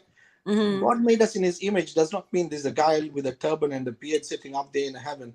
It simply means that we were made of the same particles in the whole universe. And if you look at it scientifically as well, we are all made of protons, neutrons, electrons. They're exactly the same in any element in the whole universe. Pick any element, it will have the same protons, it will have the same neutrons, it will have the same electrons. It's just the way they've been arranged differently. For example, my house is made of bricks, your house is made of bricks, and my other friend's house is also made of bricks. But our True. houses don't look the same. But They're the bricks, totally different. they're Yeah. totally different. But the bricks look exactly the same, right? Mm. Yeah. A brick is a I brick love is a the way brick, you reason. you know. And this is what it meant when it is said, that God made us in his image. And science proves it. And people kind of keep on saying, oh, science is not going to prove it. No, science is telling you we're made of protons, neutrons, electrons. They make up everything. That's why I don't trust atoms. That's a joke, by the way. So, Someone is asking, what's your take on mental health? okay, so, mental health is something that is really, it's really undervalued and not spoken about, because especially in the old days when someone had mental, issues, it was seen as if the devil had got into your Had head, or you, possessed them. Yeah. yeah, you'd been possessed. But that's not true. There's nothing like the devil. The devil is simply just denying everything valuable in life. In fact, the devil is simply just a human construct, to be honest with you, because in the absence of that which is not, that which you are is not. What do I mean by that? You cannot have high without low. You cannot have fast without slow. You cannot have love without fear. And you cannot have God without the other thing which is not God. But the other thing which is not God cannot exist. It is not possible to have this thing which is equal and opposite to God. Because you tell me, where is it going to exist? This thing which is opposite to God. Everything is God. The only way that this thing exists is with this illusion that happens in the mind that makes us think that there's something equal and opposite to God. That thing is what humanity named as Satan or the devil. Intrinsically, there's no devil and there's no Satan. It doesn't exist. It's simply just a human construct. But it serves a purpose. And the purpose it serves is for us to know who we are not. In order for us to know who we are, we should also know who we are not. So this mental construct, to understand what mental health is all about, it is to understand how our mind, body, and soul works. We are a three-part being, a mind, a body, and a soul. Our soul is that intrinsic part of us that will never get destroyed. It just is. It will exist forever. The thing that gives us the illusion that we are separated from this God is the mind. It is the only place where we have that separation. And the body will carry out the act of all the choices that our soul had desired.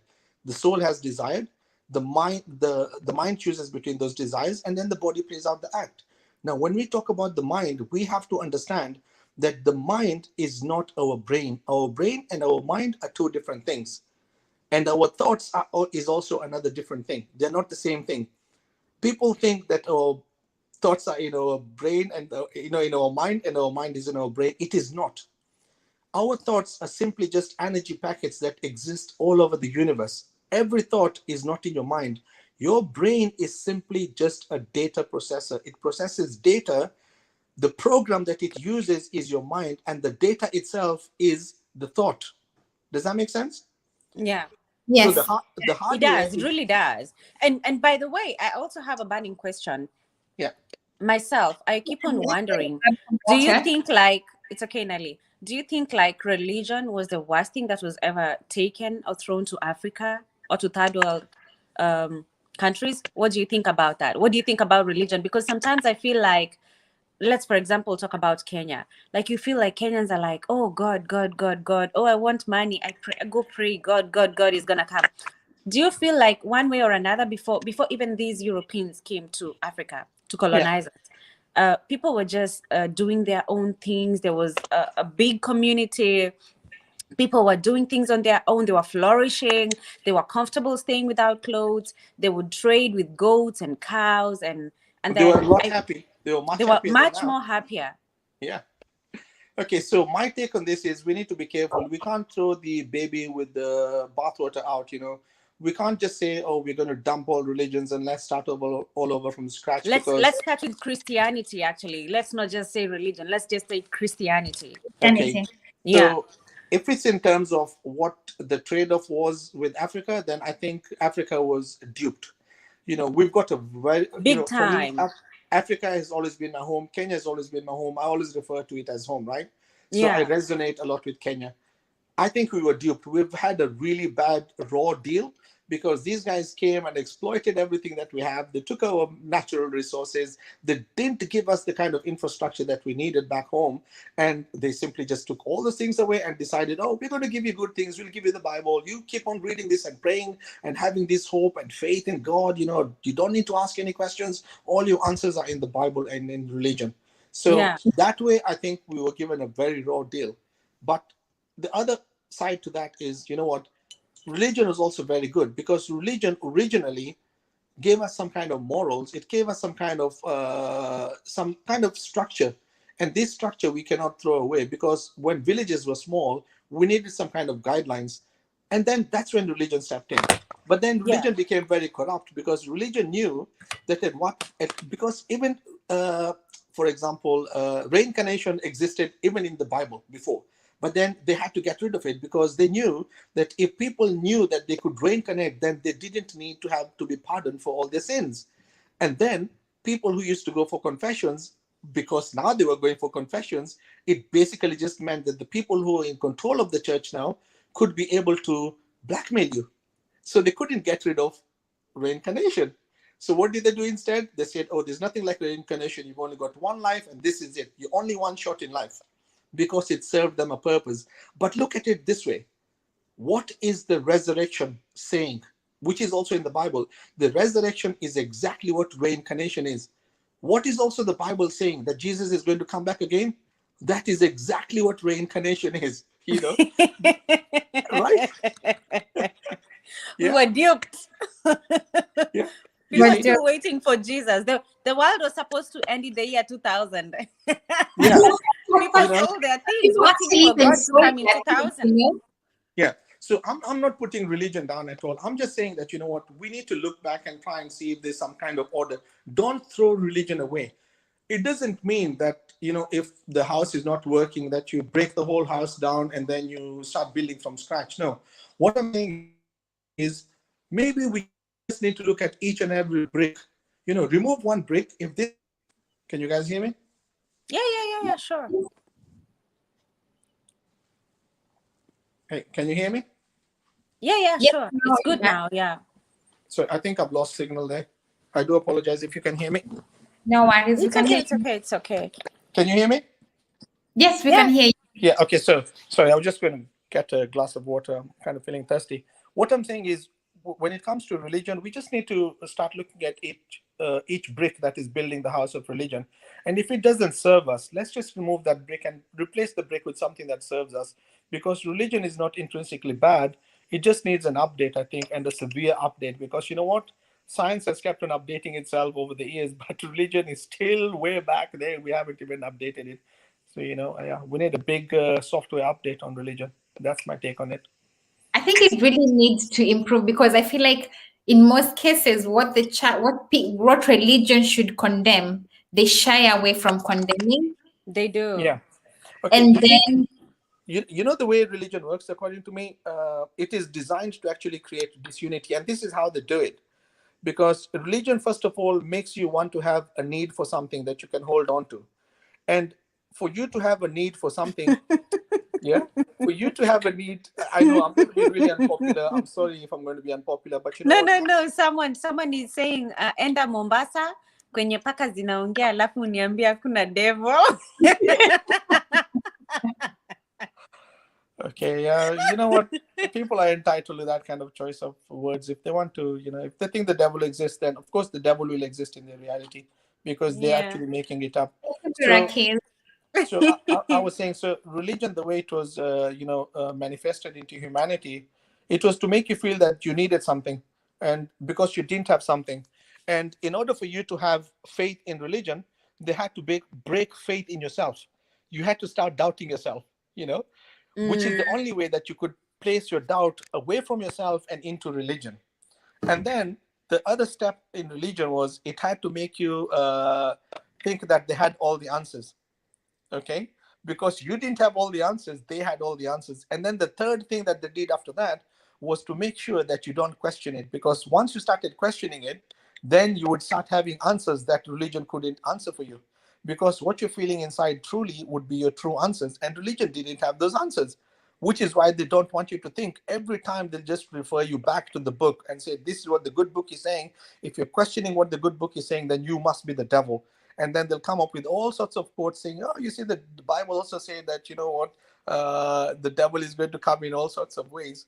But you know what, this is an infinite God who is going to communicate with us in infinite kind of ways. It doesn't mean that the way I'm feeling is not true to myself. Everyone knows the way they feel, and the way you feel about yourself is your truth. You cannot change the way you're feeling. If God Yeah. is resonating with you and communicating you in a certain way, from the infinite ways that he can communicate with you or she can communicate with you, then that's exactly how you're going to express yourself. And this is just the reason why we've got so many conflicts in the world right now, because everyone is saying, I believe in God, I believe in God, I believe in God. Yeah. And I Mhm. say to people, belief in God is not important. And then I get this look like, what did you say, believe in God? And you're talking about God. I Mm-hmm. think the Mm-hmm. question is Mm-hmm. not belief in God.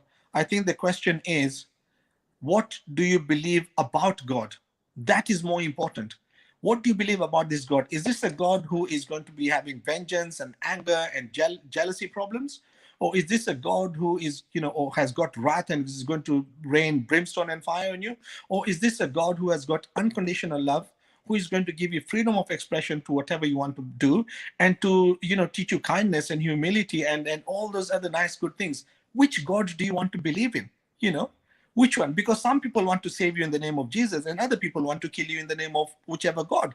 And then they both believe. So who is right? Or who is actually the true believer? It doesn't make sense. I say go back to the books and start discovering what do you believe about this God. And if this God, the things that you believe about him resonate with you, then you know what? That is your path. Follow that path. If you think your path is of fire, brimstone, and anger, that's exactly what you're going to experience in life.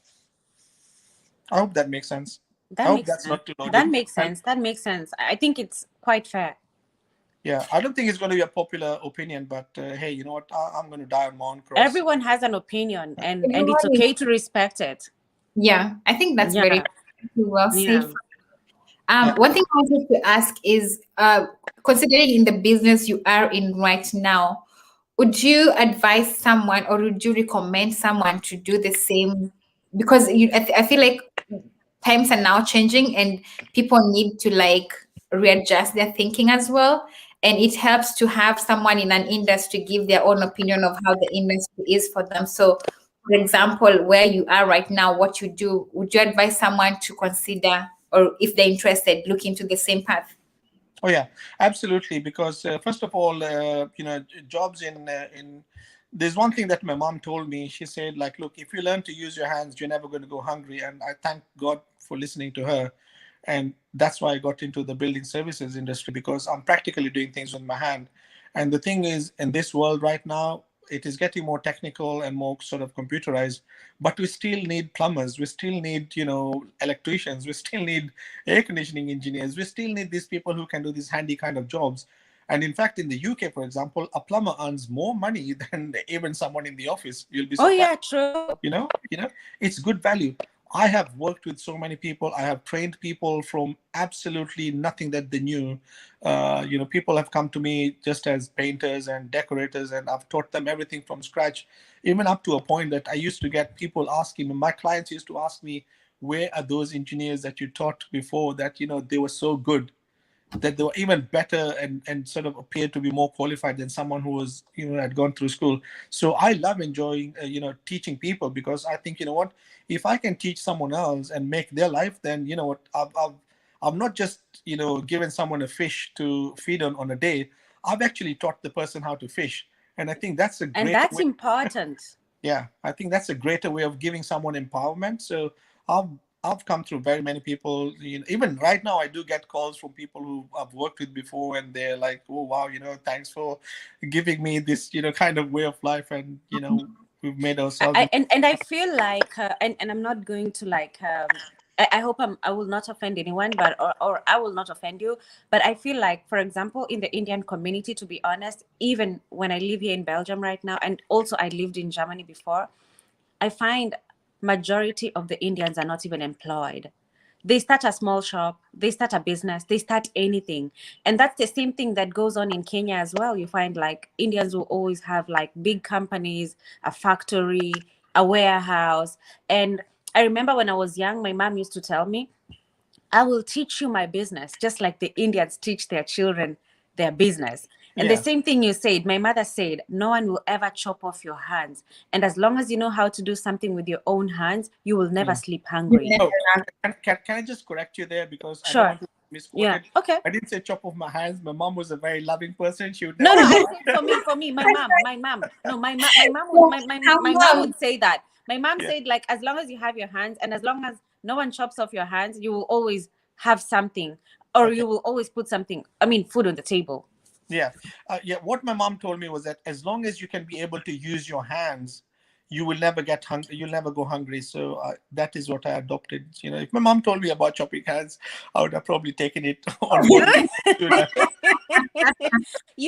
African parents have to be extra. They They really have have Yeah. to to be be extra. extra, They have to be obviously. extra. Yeah. They have to be. Sometimes food tastes better with a bit more, salt and pepper and a bit of, There's red not pepper. the exaggeration of chopping hands.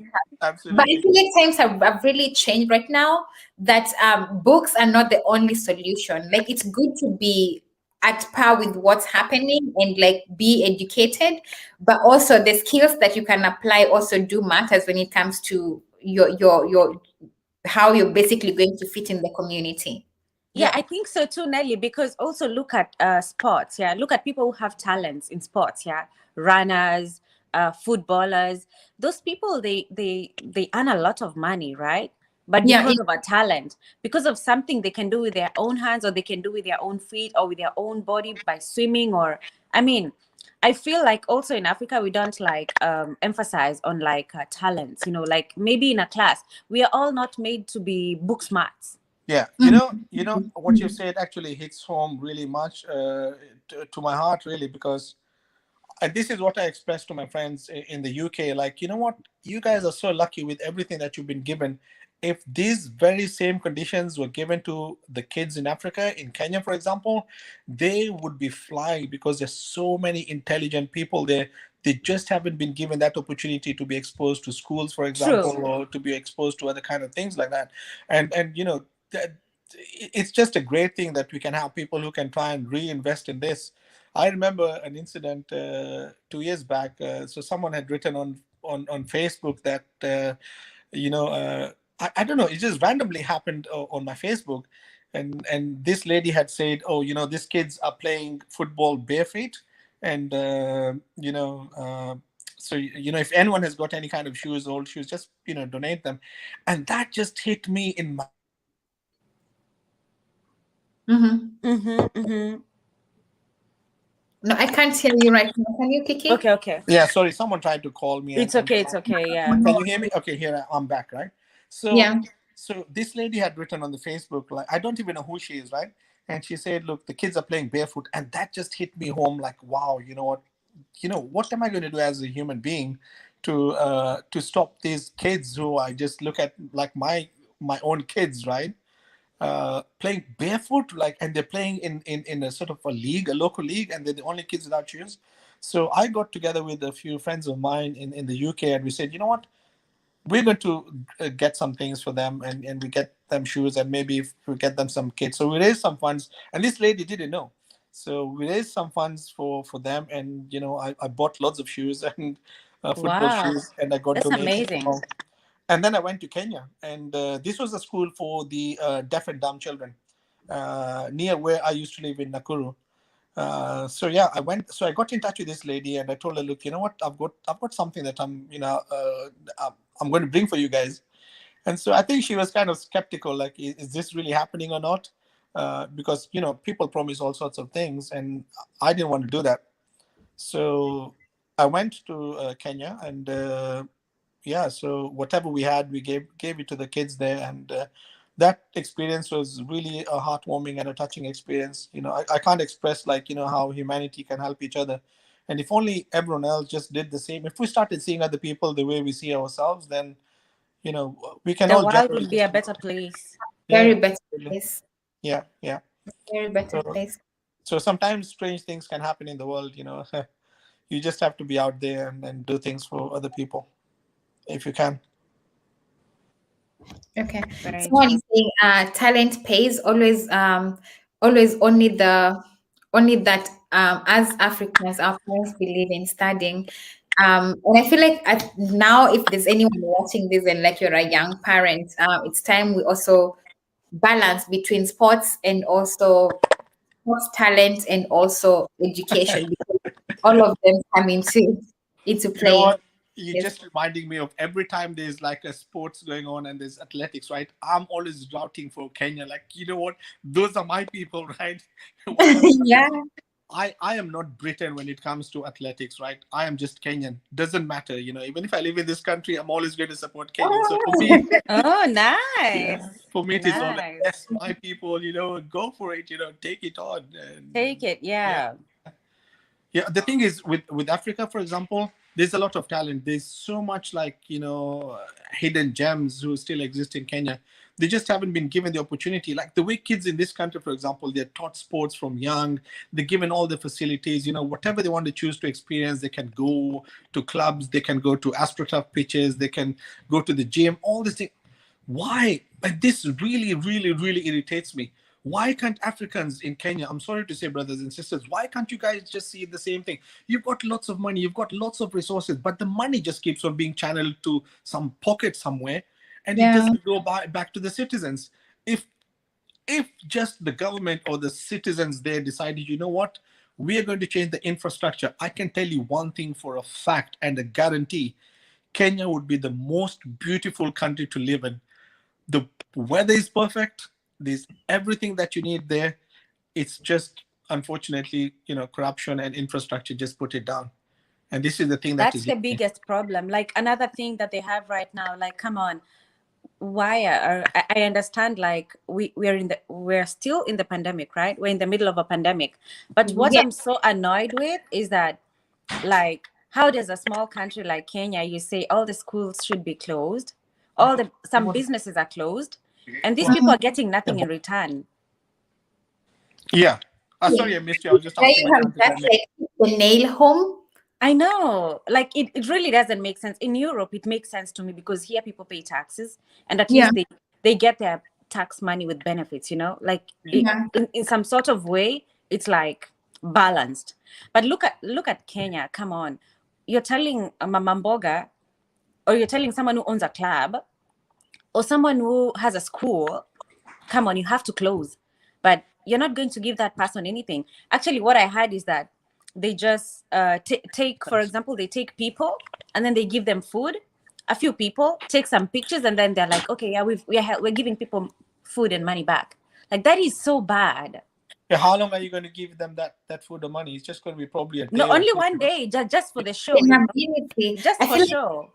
at home we're not sustainable. We don't have sustainable leaders who think sustainably, and that's why we find that we'll create roads, we'll do these projects that are meant to improve our lives, but then 1 month down the line, 2 months down the line, they're being vandalized and they're not being taken good care of. And I feel like because our leaders want us to have give me like I'm not don't teach me a handout mentality. let me just give you so that you keep voting for me. Let me just give you so that you keep voting for me. And I feel like now, especially during this time of pandemic, it's become worse because if you take, for example, here in Europe, there are people who have lost their jobs, but then with the unemployment system that makes sure that someone is able to pay their rent and at least have a lifestyle. Yeah. And then you go back home, this person you're telling to close down does not have any other benefit to rely on, and we live from money in to money out. Yeah. From infrastructure to everything. Come on, it's You know, chaotic. I personally feel really sorry for people like that. I mean, it's not even their fault, poor people. It's just that somewhere along the line, the chain, the pyramid, the people at the top have got too much money, and the people at the bottom who And deserve power. to have that money, Yeah. they're getting it. And I just really feel sorry for people. Honestly speaking, that's not the way it should have been. And unfortunately, COVID has just shown us, who the greedy people are. So in a way, it's also a blessing in disguise because now we can see things a bit more clearly. Um, Yeah. And I think for me, what I've taken out during this time, and Kiki, I think we are talking about this in the last live we had about businesses, you can always start and never run out of money. It now takes back to applying your education plus the skills you have to be able to stay relevant, that something that you're doing is still able to channel you some income, even at this time when everyone else is closing. yeah, you see, what I think needs to happen right now is if people start grouping together, because once you start doing things as an individual, then you'll find that you're actually going uphill in a with a big struggle. But if Kenyans can sort of just come together and decide, you know what, we're just going to have our own cooperatives and start doing it from a miniature scale and put systems into place where you can have funds for everyone.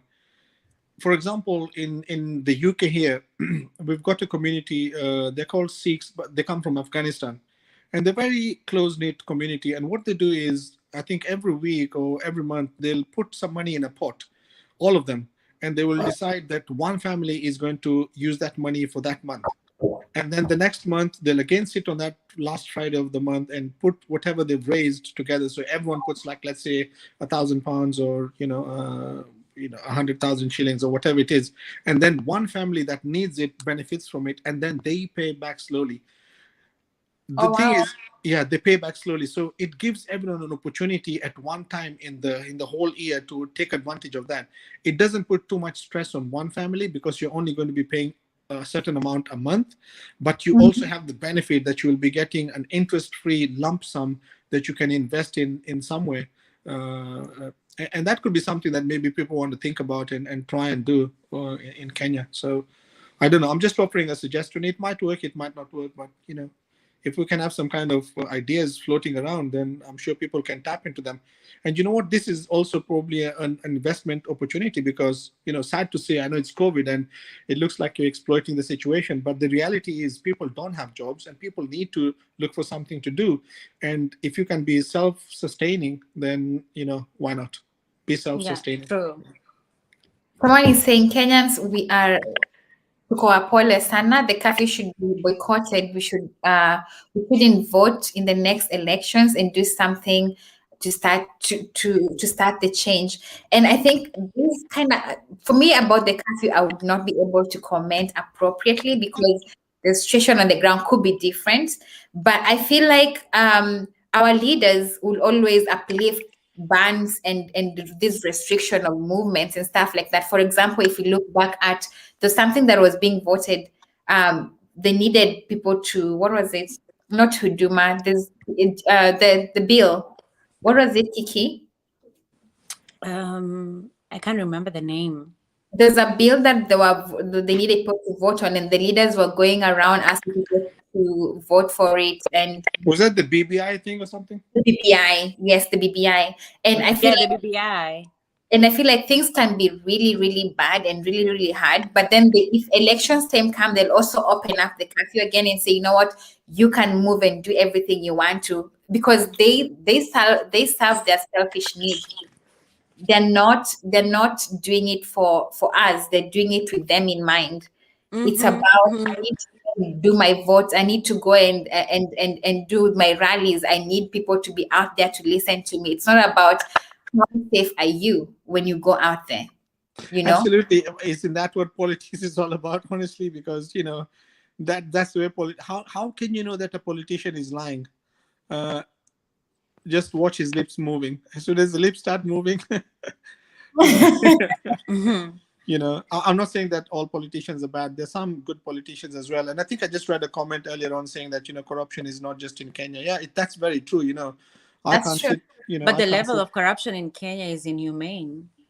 Uh, is inhumane probably the right choice of words? I'm not too sure. Maybe it's I just don't know. It's out of this world.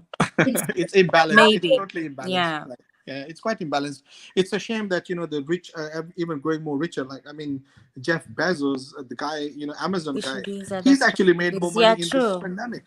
So where did they get this money? People don't have jobs, and you're making more money. Something is not right in this world. Something is No, just not. no.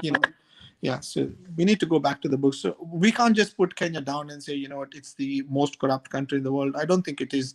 Even on the scale of most corrupt countries, it doesn't rate as the worst. There's a lot of good people in Kenya, I believe. There's a lot of talent in there, and I think that generally speaking, there's a lot of room to improve. And yeah, we can go a long way. My brother still lives in Kenya, by the way. He's in Nairobi. He's an architect. So yeah. wow. Oh, wow. Nice. That's Yeah, nice. so I still have a long and a strong connection with Kenya. Hopefully I can even go this year if they open the borders. If they Uh, open up everything, yeah. But at this point, it feels like you might get in there and then they're like, we are having a national lockdown once again. So, oh yeah, that'd be terrible. I wouldn't yeah, want to that be. is really terrible. Yeah, I don't want to go there and then just That's, get locked down and I can't come back It's in. like a gamble. yeah. Yeah. The best is to stay put until everything is clear. I wanted to ask you, how did you move to the UK? Oh, how did I move to the UK? So I literally gave everything away when I was still in Kenya. Whatever I had, I gave to my friends. I was giving them, here the car keys, here's my house, here's my this thing, take it, here are my clothes. I didn't have too much when I came to this country. I literally had just like 500 pounds, but I had a lot of faith in myself, if so to speak. And I knew that I was up for a challenge. I wasn't really bothered with what I was going to come and do. I was ready to pick like sacks of potatoes. I was a fit man in those days. I could do lots of things. I used to play hockey when I was in Kenya. Tony can tell you that we used to play in the national league. So sports was my thing, and I was ready to do anything. I didn't expect anything when I came down here, but I knew that I was capable of working. Even my first job interview ever that I had when I came to the UK, I didn't have any paperwork because I'd left everything in Kenya. And Wow. when the guy asked me like, so what can you do? I explained to him what my job was, and he sent me out with someone else, and I started working. And the guy who I was working with came back to the boss and said, "Oh, why are you sending me with this guy? He already knows everything. I don't need to tell him anything." So they let me on my own after about a week. Sorry, about a month. I spent a couple of weeks with another guy to help him, and then I was on my own. I worked for a company for about 3 years, and then I switched from that company where we used to do domestic repairs of refrigeration equipment in houses. And then I moved to the commercial side, which was my main desire and what I used to do when I was back in Kenya. So when I moved to the commercial side, I worked for another big company. And, sometimes your color is not the white color, if you know what I'm trying to say. I So, know. so after a couple of months, I was called into the office and, oh, you've done XYZ. And I'm like, no, I haven't done XYZ. Who is saying so? You've never called me before to the office to complain about anything I've done. And now you're calling me on this day and putting all these allegations behind me. And this was on there's a bank holiday weekend in August then when this happened. Hey, hello, young one. When this happened. So I Thank decided, I was losing my job on a Friday, and I didn't know what was going on. And I went and told my wife that, what, they've just told me to pack my bags and go. So it was a bank holiday weekend on the Monday, and on Saturday, that the previous Saturday, the Saturday after the Friday, I went and saw a lawyer, and he's a good guy, also from I think an African heritage, and it was one of those no claim, no win, no fee kind of thing. And I told the guy, look, I'm not even after any kind of money. I just want these guys to be fair to me and to uh, because they put me out of a job without any reason. So I sued them, and then they Oh, decided, yeah. And he told me, oh, you know what? Unfortunately, the law is not really on your side, because if you're not employed for more than an year, then you don't have too many rights, in this country. oh You know, you yeah. so you're underfavored in this situation, but everything is going against them. So I took all my documentation and gave it to him, and he took them to court, and then they decided to settle out of court. But you know what, that was probably the best thing that ever happened to me, because it made me think, okay, what am I going to do now? I came home and I thought, you know what, I've never been employed by anyone else. This was my second employment that I came to in this country, And it didn't go so well. and it didn't go so well, but it actually went so well, because then I started working for myself, and I've never looked back ever since. I've Wow. worked for myself for the last 18, Yeah, almost I 20 feel years. like sometimes we get situations in life that really opens up our minds, and it could be uncomfortable, but then it turns out to be positive towards the end. Yeah, you cannot have growth when you're comfort. You have to move out of that Growth comfort is not zone. comfortable. Yeah, exactly. Yeah, you know, to grow, you have to move out of that comfort zone. If you It's think you're very very comfortable where you uncomfortable. are, you'll never grow. True. And you also have to be ready for challenges and just moving forward. Yeah, the way to look at a challenge is to know that you cannot resist something that does not exist. How can I resist something that does not exist, right? It Yeah. has to be there, and once you It has to be understand, it has to be an experience. yeah, it has to be there for you to resist it. But once you understand that the very thing that you're resisting, you are responsible for putting it there, then you also know that you have the power to remove it. And this is what Mm-hmm. you forget, Mm-hmm. Mm-hmm. because we are co-creating with God. Whatever is happening before us, we have actually put it there in the first place. So That's true. most of us think that everything that is happening to us is the effect of what something else did to us, but we don't realize that we are the cause of this thing. And once you And we start allowed believing, it. we allowed it, exactly. And if We you know allowed that you it. allowed it, then you Yeah. also know you can pull it out. It's And true. then It's true. everything becomes a challenge, and it doesn't become an obstacle or a problem. It And just sometimes becomes, I feel like such situations, it's either you choose one way and then it turns out to be good, or you choose the other way and then it goes the complete opposite. And then it's also good if it goes towards the other side, the left side, because then the next time when you have the same situation again, you know how to handle it. yeah. Scientists, are pretty cool people. They normally say that the result that we came up with doesn't mean that we had this one result which makes so much sense.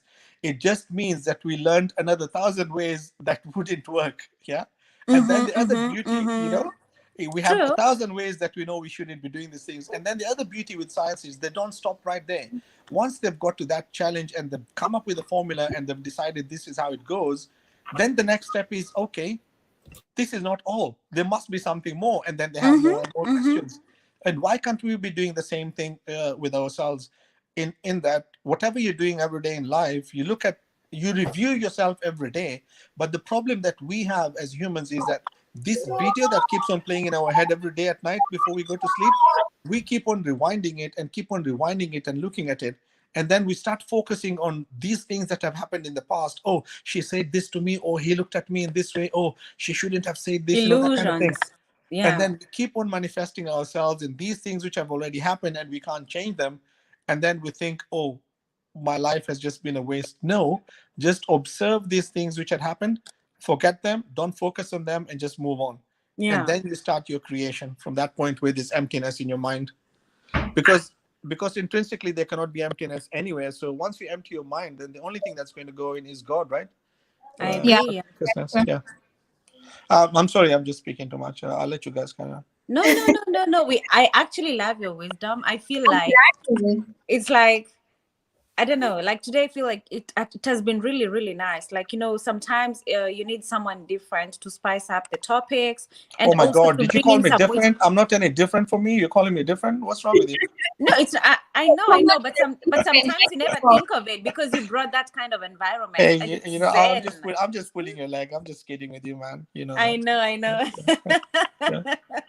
I This, know. this is No, I the really debate. love this conversation because personally, I've learned something from you, and also you being older than us, you've experienced Oh things my that we God, you still called me haven't. old.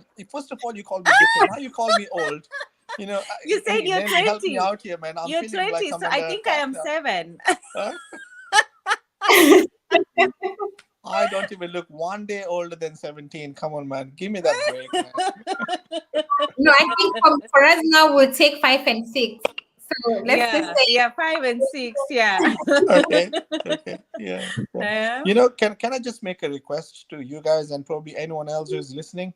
Sure. Uh, yes. my humble request is that, you know what, if you've learned something from this discourse or this discussion that we've been having, please go and share with someone else, because you know what, it's only knowledge that is going to give people power. This knowledge that we think we have, which is infinity, it's nothing really compared to what we really need to know and understand about ourselves. So if we can share even just one thing with someone else, just please go and do It's it. That true. is Yeah, my it's true. request. And I also feel like you should also do videos on your YouTube channel because I just can't wait to listen to your And wisdom. even our podcast. It's true. It's really true. I think you are made for this, to be honest. And uh, us, I can guarantee we will come and support you 100%. oh, We do will you, come you watch your videos. you said we're made for this, but hey, look at this magic, right? Just watch this, right? Everything that we're sharing in here is just information, right? Yeah. But do you know what we're sharing? We're actually sharing God's information. So intrinsically, what we are becoming is God's information. We are forming ourselves into this God because we have forgotten that we are that part of God that will always exist. We can never be apart from God because we are a part of God. So we are intrinsically God's information. We are forming ourselves into the God that we forgot who we are. Can Mm-hmm. you see that? Mm-hmm. You know. True. Very true. Very true. It is just us reconnecting with ourselves. So when these things that we're speaking about resonate with you, just realize that you're actually falling in love with yourself, because now you're realizing, actually, you know what, I'm much better and bigger than who I thought I was. And that's the true essence of everything, because if you use the words God, love, life, freedom, and truth will mean exactly the same thing in any set statement that you use. There's no difference. So when someone is asking you, hey, how's life, they're actually asking you, how's that God inside you? you know That's true. How is it going? yeah, exactly. Yeah, yeah. But I really love how you think. I think, to be honest with you, I've really enjoyed this, like 100%. And I think I can't wait to watch the videos you already have on your channel. And we will have to support you. Come on. We'll give it back. You know Say what? what? Please, we're going to, personally, I am going to check on you. And I Yeah. just would love to listen to this kind of voice. Like, it's very, it speaks to you in many different other ways. You understand? And it's always nice to have someone you can relate to when they reason up or challenge your understanding about something. Yeah, Mm-hmm, mm-hmm. yeah, this is what I keep on telling my wife. She doesn't understand this. She should be listening to me a little bit more. No, I'm just joking. The thing is, yeah, No, it's I really think true. I've been fortunate. I had an interview with someone who met me on Clubhouse from Canada, I think it was, and I think they were editing it. They might be giving it out today. And then I had another guy from America asking me for a Zoom conference, which we had like a couple of days ago, Wow. and a couple of other groups as well. So it's just getting busy and busy, and people are asking me, "Hey, make your own YouTube channel." I'm not technically savvy like that. Like, and one thing with me is, I'm not loyal to I'm not loyal to any group Yeah, or you said. I remember you saying that. And that's also nice because it makes you free, and also you can do your own things without feeling like you need to give anything back. You're not attached to it. yeah. I like to be sort of I like to be a free bird. If I can go into a conversation which to me is sort of intellectually challenging, or at least makes me think, like, you know what, with this conversation I'm going to be a higher version of myself, then I will get involved and invested. Otherwise, for me, when the conversation goes into just nitty gritty nothingness, then I kind of just switch off. I might be there, but I'm not even present at that moment. My mind is just going somewhere else. I'm thinking, you know what? Oh, I'm not in the right room right now. So yeah, it happens to all of us. We're not saying everyone is the same. I'm just saying that sometimes we need to go out and breathe the fresh air, and sometimes I feel Oh like that. yeah. And I Yeah. would also like to invite you, because this is Natalie's YouTube channel. So I would also like to invite you in my channel as well. One time, I will Yes. invite you, and then you Hey, can come join us on a very nice conversation. I think so. hey, you know what? Thank you for the invitation. I mean, I should actually be thanking Tony because he's the one who roped me in into that. What he told me to do was, he said just talk to them in English and then at one point start speaking in Swahili and just throw them off like they'll be. You So know, the moment I saw you, I was like, let's wait and hear what you're going to say. But as time went by, I was like, wow, I love this. I actually love this. I really Yeah. love it. Now, I would really like to welcome you into my channel, and then we can have a really nice, deep conversation. Conversation, yeah. Yeah. Because yeah, I yeah. feel like there's always We can something to even learn. choose a topic. Yeah. Hey, Yes. Yeah. hey, you know what? I'm free to any kind of suggestion. I don't mind. If I know something, I will share it with you. If I don't know, I'll pull myself back and be quiet and let you guys carry on with the conversation I because know, I know. you know we cannot know everything about everything. It's interesting. I was in a group yesterday in Clubhouse and they were discussing about pretty privilege. So mostly it was just young ladies and a few men there, and my opinion on that was totally different from the general opinion. And this is going to be really unpopular, but I'm going to share it with everyone. Mm-hmm. The only reason why you want to make yourself look better is because you're not thinking that you look better already, isn't it? And when you don't have that confidence in thinking that you already look better, then how can someone else also think that you're better? It will never be. You will only keep on trying to improve yourself. The most beautiful person is the one who actually goes natural, who behaves naturally, because there's beauty in nature. The moment you have that confidence that I'm already beautiful, that I don't need to do anything extra to make myself extra beautiful, then that thing comes from within you. Then, without even putting anything on top of what you look like, that beauty will just resonate because beauty is in the eye of the beholder. Someone will be able to feel that energy that is coming from deep within you simply because you are just expressing exactly who you are and you're not making it up. I know that's a very highly popular, unpopular sort of like opinion, especially coming from a bloke. And probably girls are going to be throwing arrows at me, stabbing me like, oh, how can you say that? We want to look pretty. We want to do our nails and we want to do our makeup and, do all this kind of things.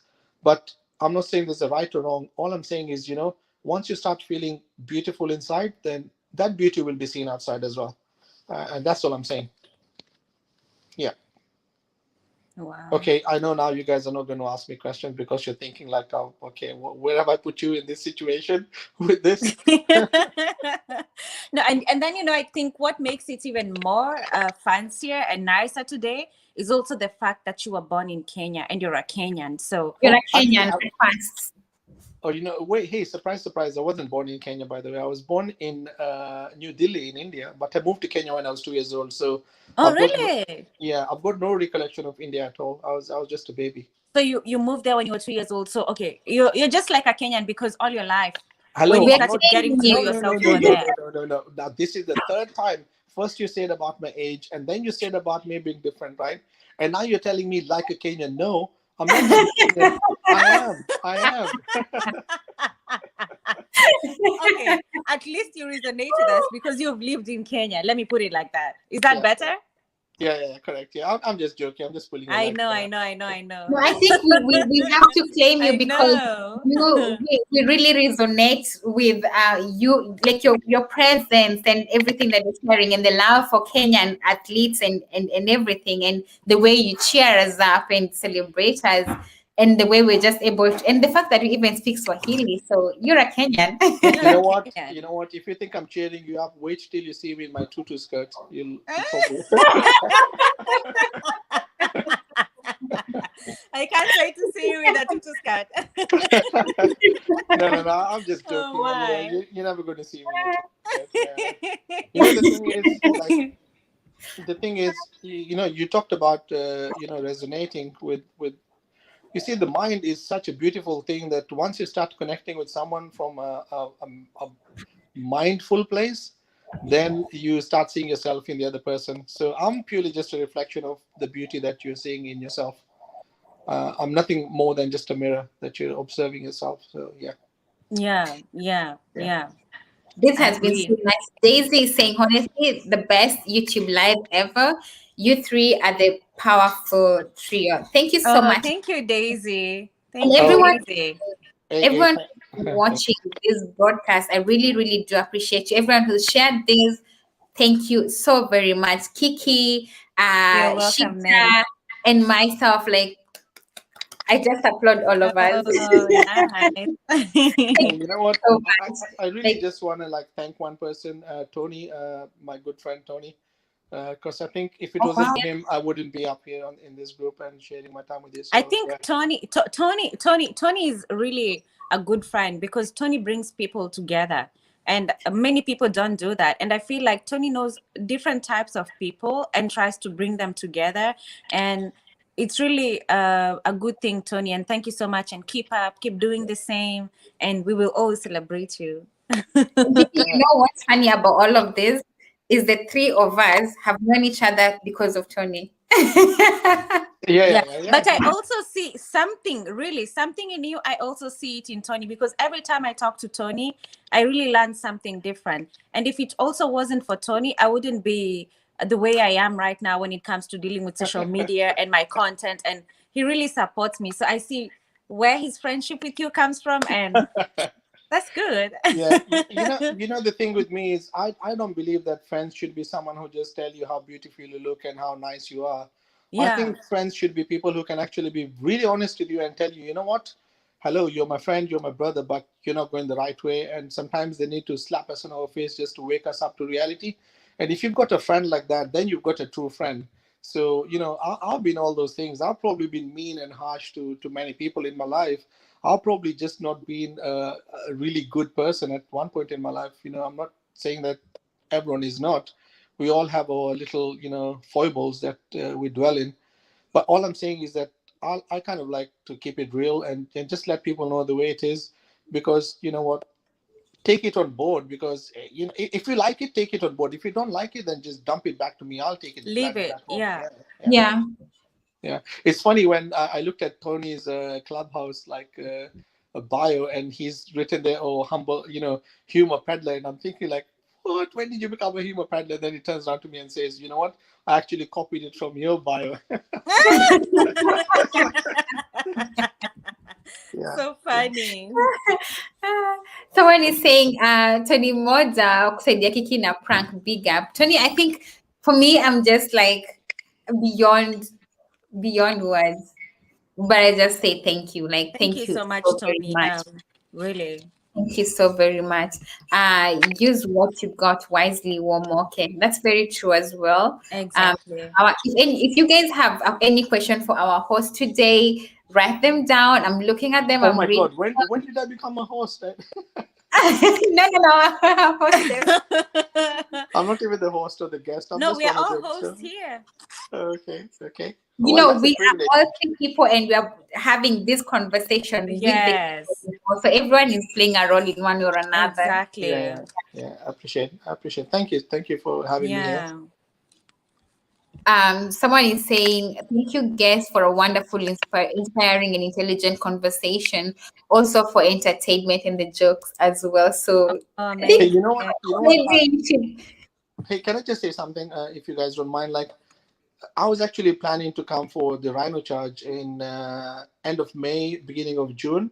I think that's when Rhino Charge 2021 is going to be held in Kenya, because I was at it 2 years ago, and I was trying to organize just to have a get together with people, sort of like-minded people who want to have some kind of conversation, where we could arrange a place and just have a sit down, and just discuss and share ideas, because I wouldn't mind doing that kind of thing with people who are interested. Sure, You sure. We know, I are, mean, Yeah. Yeah. If you So if you if you're in and you tell us when and how, Exactly. We'll be there. We'll be there. we'll Come be on. I really like you already so far. Like, I feel you should also like start doing videos on your channel, because I feel like your voice needs to be heard by so many people.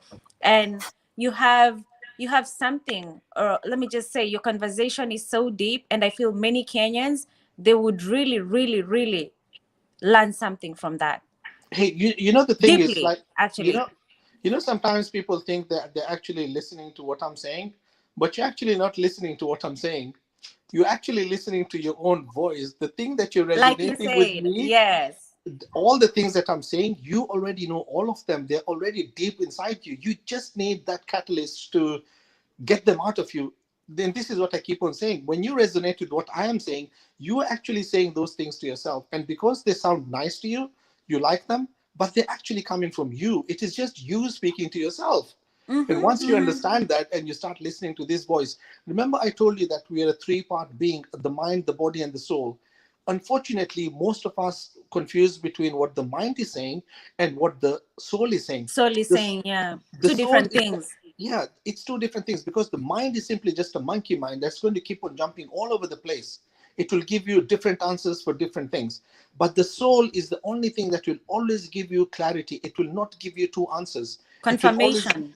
yeah, you can call it confirmation. Your soul will always give you your highest version of yourself. Say for example, you've got a baby and someone says, okay, hold the baby by its legs and throw it down on the floor. Now, I'm not saying guys do this. Please, if you have babies, don't try this at home. I'm not suggesting for 1 minute that you hold a baby and you throw the baby on the floor. No, please don't do that. Okay. yeah. It's just hypothetically speaking. Imagine you've got a baby and you're holding the baby by the leg and you decide, I'm going to throw it on the floor. Let's see what happens. Who cares, right? This is Yeah. what the mind is telling you. But your soul is going to tell you something else totally. Your soul is going to tell you, no, you are not a murderer. No, this is not a higher description of you. No, there's going to be consequences of your action. Your soul will never give you two opinions. It will always give you one answer, and it will be a very clear answer. When we start Crystal listening clear. when we start listening to our soul and we stop listening to our mind, that is the time when we'll start getting more awareness and we'll have more clarity in our life. And this is the very thing that we're looking for outside. And like I said before, if you're looking for outward confirmation, then you're never going to get inward experience. And most of us are always looking for this outward confirmation. Oh, can someone prove to us that God exists? Can someone prove to us that Jesus did this kind of things? Can someone prove to us that so and so thing happens? If I see a miracle somewhere, then I'm going to believe in God. If these are the kind of things that you're looking for, you're never going to have an inward experience, because you're always looking for that outward confirmation. It's all within us, it's all inside us. And your soul is that beautiful part of yourself that you need to connect with much better. And this is what we're all trying to do in life. Well, at least I think I am. I hope I am. I I don't think know. so. I think so. I think so. I Yeah. really think so. Someone was asking, would you tell us let me just get the question again, the impacts of the full moon on humans? Is that Well, the only way I know about the full moon on humans is that it kind of resonates with what women go through monthly. It's a cycle, it's a period, right? And that's what it does. I think many people start looking at astrology and sort of give assumptions based on the kind of research or the kind of things that they've been told by someone else, that when certain planets are in line, then that is what it means. No, this is not how it works. We are just giving meaning to things without prior experience or without any knowledge about it. I could say something like the unicorn exists on a certain planet, and that unicorn has got a pink color. So what does that mean? That is true, or that's going to happen? No, that's not how it happens. Just let the moon do what it's doing, and you carry on doing what you're doing, because some questions will never have any answers. There'll always be duplicate answers, or there'll always be opinionated, suggestions. But the truth of the matter is that in reality, the moon is the thing that results in what we call tides. So we've got high tides and low tides, and this is all due to the push-pull gravity thing that the Earth has with the moon. So that is all that the moon actually does, and it gives us this phase that we think a certain number of days have passed. So um, yeah, that is what the moon does. So don't get fooled. Like that thinking that, oh, because I've seen the full moon, that means the devil is here, or I'm possessed or something. Or they have moon and then something else is also happening at the same time. Yeah. No, Uh, that's not how it works. There's, wow. Shakespeare also said that there's more to earth and heavens than meets the eye, Horatio. Something like that. So what we're looking at, even when you look at the moon, this is crazy. Think about it, right? When you're looking at stars, you're actually looking at the past and you're also looking at the future. Guess how it works? Most of the stars that you're looking at actually don't exist anymore. It is simply just light that is coming from a star far back in the distance that is no longer there, but that light is still traveling to us. Whoa, isn't that crazy? You're looking in the sky and you're looking at stars and you're thinking that's the reality. That reality doesn't exist. There is no star anymore. It is simply just light coming towards you. Once we start understanding this kind of concept, then you'll realize that everything is happening in the moment of now. Things are not happening because there's time, there's no past, present, or future. It's all one singular moment. And everything that we're doing in life is just taking us to that one last moment when we're going to have the last breath in this life. That is all we're headed in. And when we know that our purpose in life is to actually find who we are, is to discover ourselves, that's exactly what Yeah. we're doing. Yeah. And when you start discovering yourself and start falling in love with yourself, then everything just becomes really What good. it is, the Yeah. universe aligns. Yeah. Then you feel And the universe is aligned. Yeah. the And then universe will also everything that you look at then just resonates with God, because you can feel the vibration in everything. Yeah. align. Let me just see. Life, Miss Sunshine is saying, thank you so much, Miss Sunshine, for being here. Life is a present moment here and now. Wow. That is, I think, something really, really that resonates a lot. It's here and now, not like in future or anything like that. No, When the past, present, and future just gives us a perspective of how things are, but it gives us the illusion that things are happening within the contextual field of time and space. But in reality, there's only singularity. There's only one energy that exists that cannot be destroyed or created, and that energy that exists and is vibrating all every time is what we call God. In fact, God is just a noun for all good things put together. It's not complicated. People say, so who is this God? No, if you put all good things in one place and you give it a name, the name is God. It's just a noun for goodness. For God's sake. It's so simple sometimes. I think we go into like all these bloated arguments and trying to use all kind of fancy words to express what God is. How can you describe the undescribable? How can you describe the one who's got no form, the one who's got no gender, the one who is many things and no thing at the same time? How do you describe this? It's undescribable. God is yeah, just the experience. God is not the destination, but God is the journey. So enjoy the journey. This is all our purpose in his life, to become part of that journey, to become part of that energy. We are humans vibrating with different frequencies, so we look different, but we're exactly the same thing. Yeah. wow. Thank you so much for your time. Thank you for roping me in, and I don't even know how long we've been on this conversation. It doesn't matter. It was At the end so of much the fun. day, Like, at the end of the I day, we've I had good didn't even conversation. notice. Yeah, Yes. yeah. I do apologize. Like, sometimes I have this habit of just going on and on and on and rambling on, and it's like never ending. But when you're enjoying a conversation, you kind of just want to be in there. Yeah. Yeah. This was so beautiful. And you coming in was not you came in with a lot of insight and knowledge, and I really appreciate that, because it's something the conversation we've had today is one conversation we've not had in this platform, and I'm hoping we're also going to continue with the same conversation on Kiki's platform, who's on your other side. Yeah, Because we'll have to create a topic together, and then on that topic, then we can just be like have like 1, 2, or 3 topics, and then we just stay in between those topics and make them as deep as we can. And at the end of the day, we'll come out with wisdom, shared wisdom. Hey, Kiki, you know exactly. what? I'm going to have this caveat once again. Like, I'm very disloyal.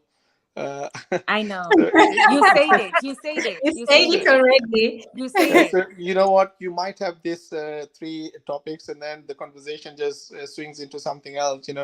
Yeah, I it's kind of still like to fine just by go me. with the It's flow. still fine by me, to be honest, because I like it. Like today, for example, we also didn't have a topic, but then we kept on getting ideas and ideas and ideas and topics, and the conversation went on well and well without being um And hey, something else, Kiki, I was going to say, like, you know what? You don't have to believe everything I'm saying, to be honest with you. You don't, doubt it. And by all means, doubt it with the sense that, you know what? I want to find out more, because it's only when you want to find out more that you're going to get your own answers and your own truth. I Because always, whatever I'm saying it yeah. from my perspective. This is my opinion about things that I'm saying, and they hold true to me. But your truth could be something else entirely. That is why I'm saying there's no right or wrong in this world. It's purely just a question of your perspective. If you think that whatever I'm saying is something that you resonate with and you like, then please go and share it with someone else. If you think it doesn't resonate with you, and that I'm just talking a lot of rubbish or garbage, then that's fine as I well. don't think so. You know what? I'll take it back. I'll go home with it, and I'll just plaster the outside wall with it. So you know what? Hey, I But I think this is always no tell loss. my followers, take what you can and leave what you can't take. I mean, exactly, I it's like exactly. that. up to you. The ball is in your court. I Yeah. think as human beings, we're always looking for some sort of information or content or just awareness. And most of it is in books and in people. The knowledge and everything you're looking for is in books and in people. And when you meet people and they talk to you, there's always something you can always pick and add to what you're looking for. So it's just about what you're looking for when someone is speaking to you that really matters. Because they might say things, there are things that don't align with your life, and there are things that do align to your life. You understand? So Mm-hmm. for me, Mm-hmm. what's your takeout? When you have a conversation, what did you take out of it? You understand? We might talk about how you moved to Britain, or how I came here, or how Kiki went to her country. But then at the end of the day, are you looking on how to just get there, or what to do when you get there? You understand? There's a lot to a conversation than just what one person is understanding, because Hey, they're always can I ask listening. you a question, if you don't mind? Yes. Yeah. So, what did you take out? Myself, Yeah. I took out the fact that when you have your hands, you can never lack, because you're always able to create an opportunity for yourself. And two, the fact that for example, the five things that you guys wear, the comb, the bracelet, the thing on your waist, and the pants, And the and turban as well. and the turban as well. Yeah. And for me, those are things I did not know about. And then at the same time, I always have this perception that people who wear turbans, their conversations they're not able to have, which you have really over time. Yeah, I feel it's just I mean, like, people just like believing things that they don't know, and I think myself, I was also part of that. if if you would have asked me like a couple of days ago, for example, and asked me what do I think about people like you, probably I would have just said, you know. But then, until you have someone like you who comes here, we have a conversation, and then I'm like, wow, I was wrong all along.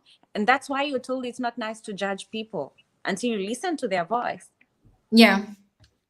You know what? Yeah. It's never good to judge people, or prejudge them, because you never know.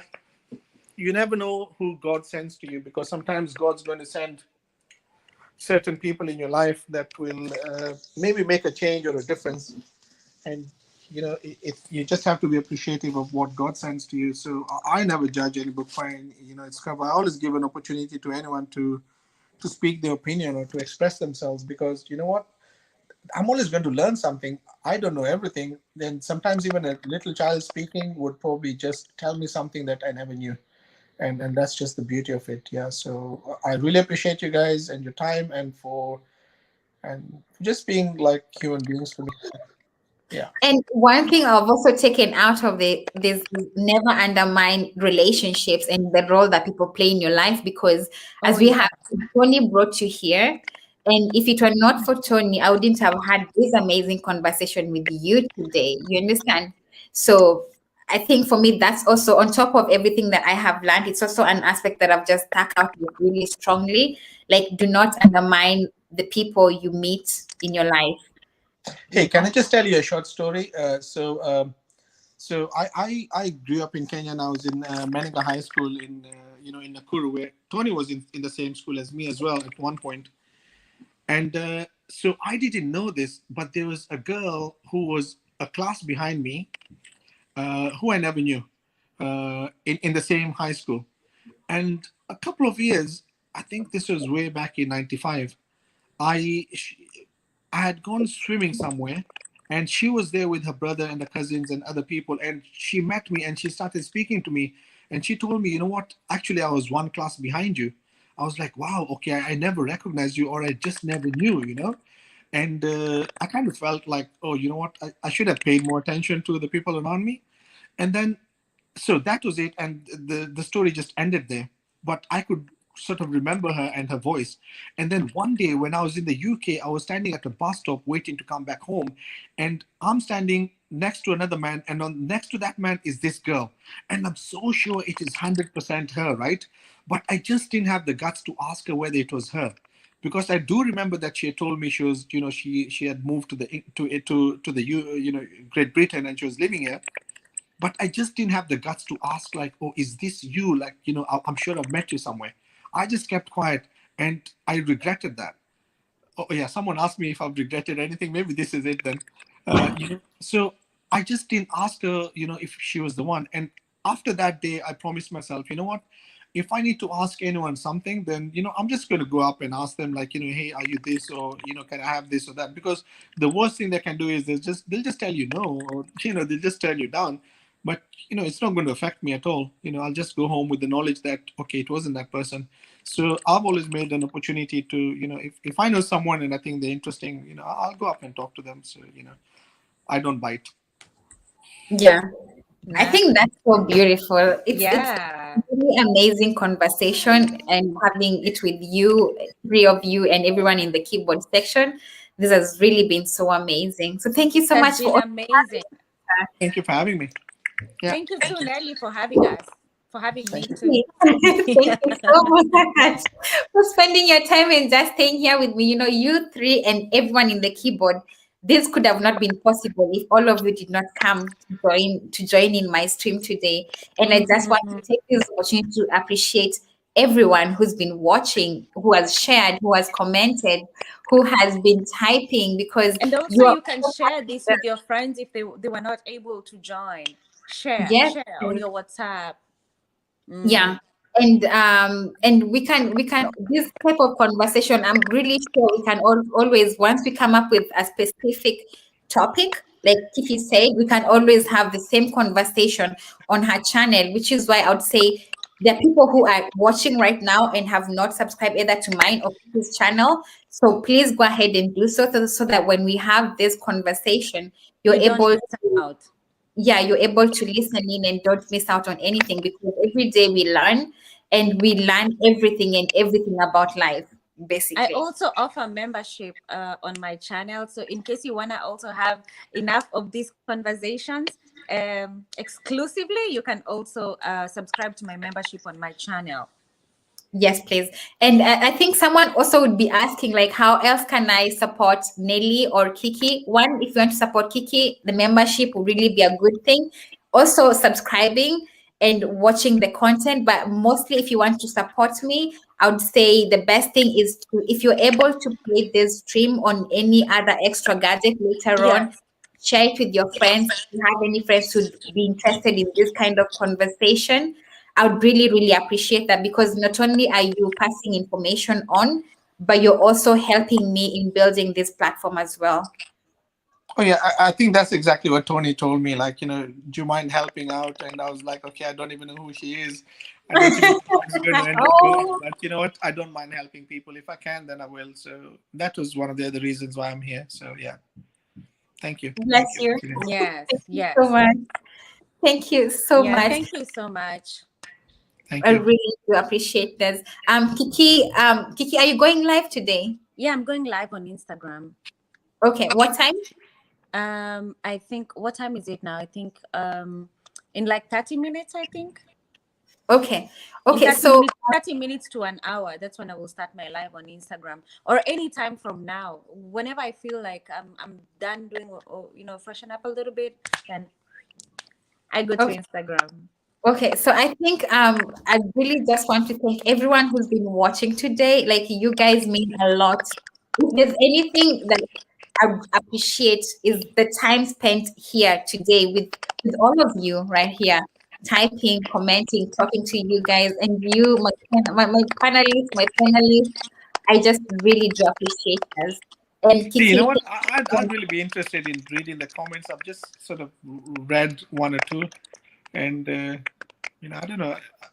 I don't know. Should I? Should I not? I don't know. I'm not even sure myself whether I should read the comments or not.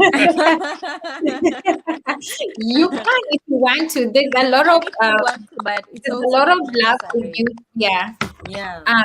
Someone is asking, how do we subscribe? To When my okay, membership. I think to my membership, that's what they're yes, asking. I think so. Yeah. Yeah, so you just, if you're using a mobile phone, just go to Google, and then once you go to Google, when you go to my channel on Google, or if you're using an iPhone, go to Safari, and then use the desktop, and then you'll see join membership, and then you can join if you want to join silver, diamond, or gold membership, and then you'll see what's offered there.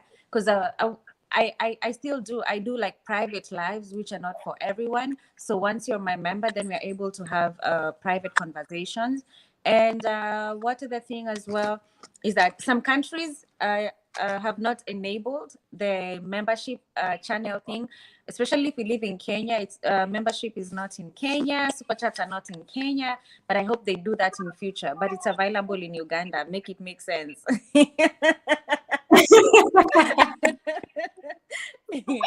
Um, Kiki, I think I would say one thing you have forgotten is that, one, if you are a member to Kiki's platform, she's able also to share with you how she does what she does on YouTube with her content as well. And the membership is really affordable. Guys, I'm Kiki's member Very, for very affordable. Yeah. since the membership began, and I'm still a member. So I don't, if you want to join this journey, I would advise you go for it. I don't have membership at the moment. We'll get there, but not now. But for now, Kiki's platform has it. Go for it. There's a lot to learn. Oh, thank you, Wahoo Kamau. Thank you. I want to thank you, Kennedy. I don't regret Yeah. any investment on your platforms because it's always rewarding. Thank you so very much. Amazing. That's all I can say. Thank you. Sleep. So what are you saying? Sleep Yeah. for free. We enjoy these lives. I really do appreciate you guys. So I think Kiki, Twende IG. Yeah, So you Twende get IG. I think so. video. Yes. Yeah, we go to IG. I think we go to Instagram, and everyone who's watching now, this conversation can always continue, or we can always roll the way Kiki rolls there. He plays Kamayeye. Njoyo. Lesson Kamayeye, number one, Kamayeye. Joy has done homework for you. Research on your own so as to get answers specifically on conflicting issues. Number two, pick what speaks for you from people advices. Number three, we make our own choices. And number four, respect people's religions. Perfect. It's a summary of everything we have learned today, I would say. That's the summary. Yeah. I think that's a good way of putting it. That's yes. a good way of putting it. Yeah. So I think Instagram. I think I'll end the stream here. Kiki, thank you so very much for your time and your presence here today. I really appreciate this. Paradigm shifter, your name, my language. I know. It's all the love. I really do appreciate this, and even taking your time to be here with me. I really, really do appreciate this. Tony, for this connection, thank you so very much. Like, I really do appreciate this. And then everyone, of course, in the comment section, this time spent with you is so valuable to me, and I really, really, really appreciate. Thank you all so much. Yes, all of you so very much. Hey guys, if I don't catch you again, then I'll probably catch you on the other side at one point. Of course, yeah, sure. I'll also follow you as well. Thank you. Thank you so much. Kiki, thank you so much. Bye-bye. Bye. Um, Bye. Bye. thank you so much. And then Shifter, thank you so very much for today and the time we've spent together. I really do appreciate this. Hey, did you just call me shifter? Remember, that's what they used to call those bandits in from Somalia, and Seriously? Just a I'm minute. just joking. Can you just say what your name one more time? Paradigm. No, it's actually paradigm shifter. So Para, paradigm, yes, paradigm. yeah. So paradigm shifting basically just means there's a certain way that we've been taught that this is exactly how it is and you cannot change it. But because humanity has been conditioned to these things, and shifting from that paradigm becomes difficult. In other words, say for example, we are told that the sun rises from the east and sets in the west, correct? That is what we think every day. The sun rises from the east and settles in the west. But that is not true. The sun just remains where it is. It is the earth that is turning round, rotating on its axis, that makes us think that there's a day and a night. But the sun is always shining. It doesn't set, it doesn't go and disappear somewhere. It's just the earth that is turning. So once we understand that, then we've shifted our paradigm from thinking that the sun, rises from the east and sets in the west, into knowing that no, it's actually the earth that is turning around. So Now I understand paradigm shifter. Thank you so very much for having us and even just enlightening my understanding of things. And my bad, sorry for the shifter name. Now I know. no, I was just joking. You just reminded me that When you are learning another language, like I'm doing Finnish, we tend to read the words the way they are written. So it doesn't click to read it in English first. So I really, I'm sorry about that. No, that's fine. I understand. Yeah. Thank you so much. And I really appreciate this. So I think I'll end the stream here. Everyone who's watching right now, we're going to IG on Kiki's live. So see you guys there, all of you. Thank you so much, Paradigm, for being here. Okay. So guys, I really, really just want to say thank you so much for everyone, for you guys being here and spending time with me, supporting me. I really do appreciate this. For all of you who are here and all my panelists as well, I really do appreciate this. And if you want to continue supporting me, you can always support me when we have another live next time. And also what I've shared right now, you can always share it with your friends, share it with anyone you know, and also play it on your other extra gadgets if you have any.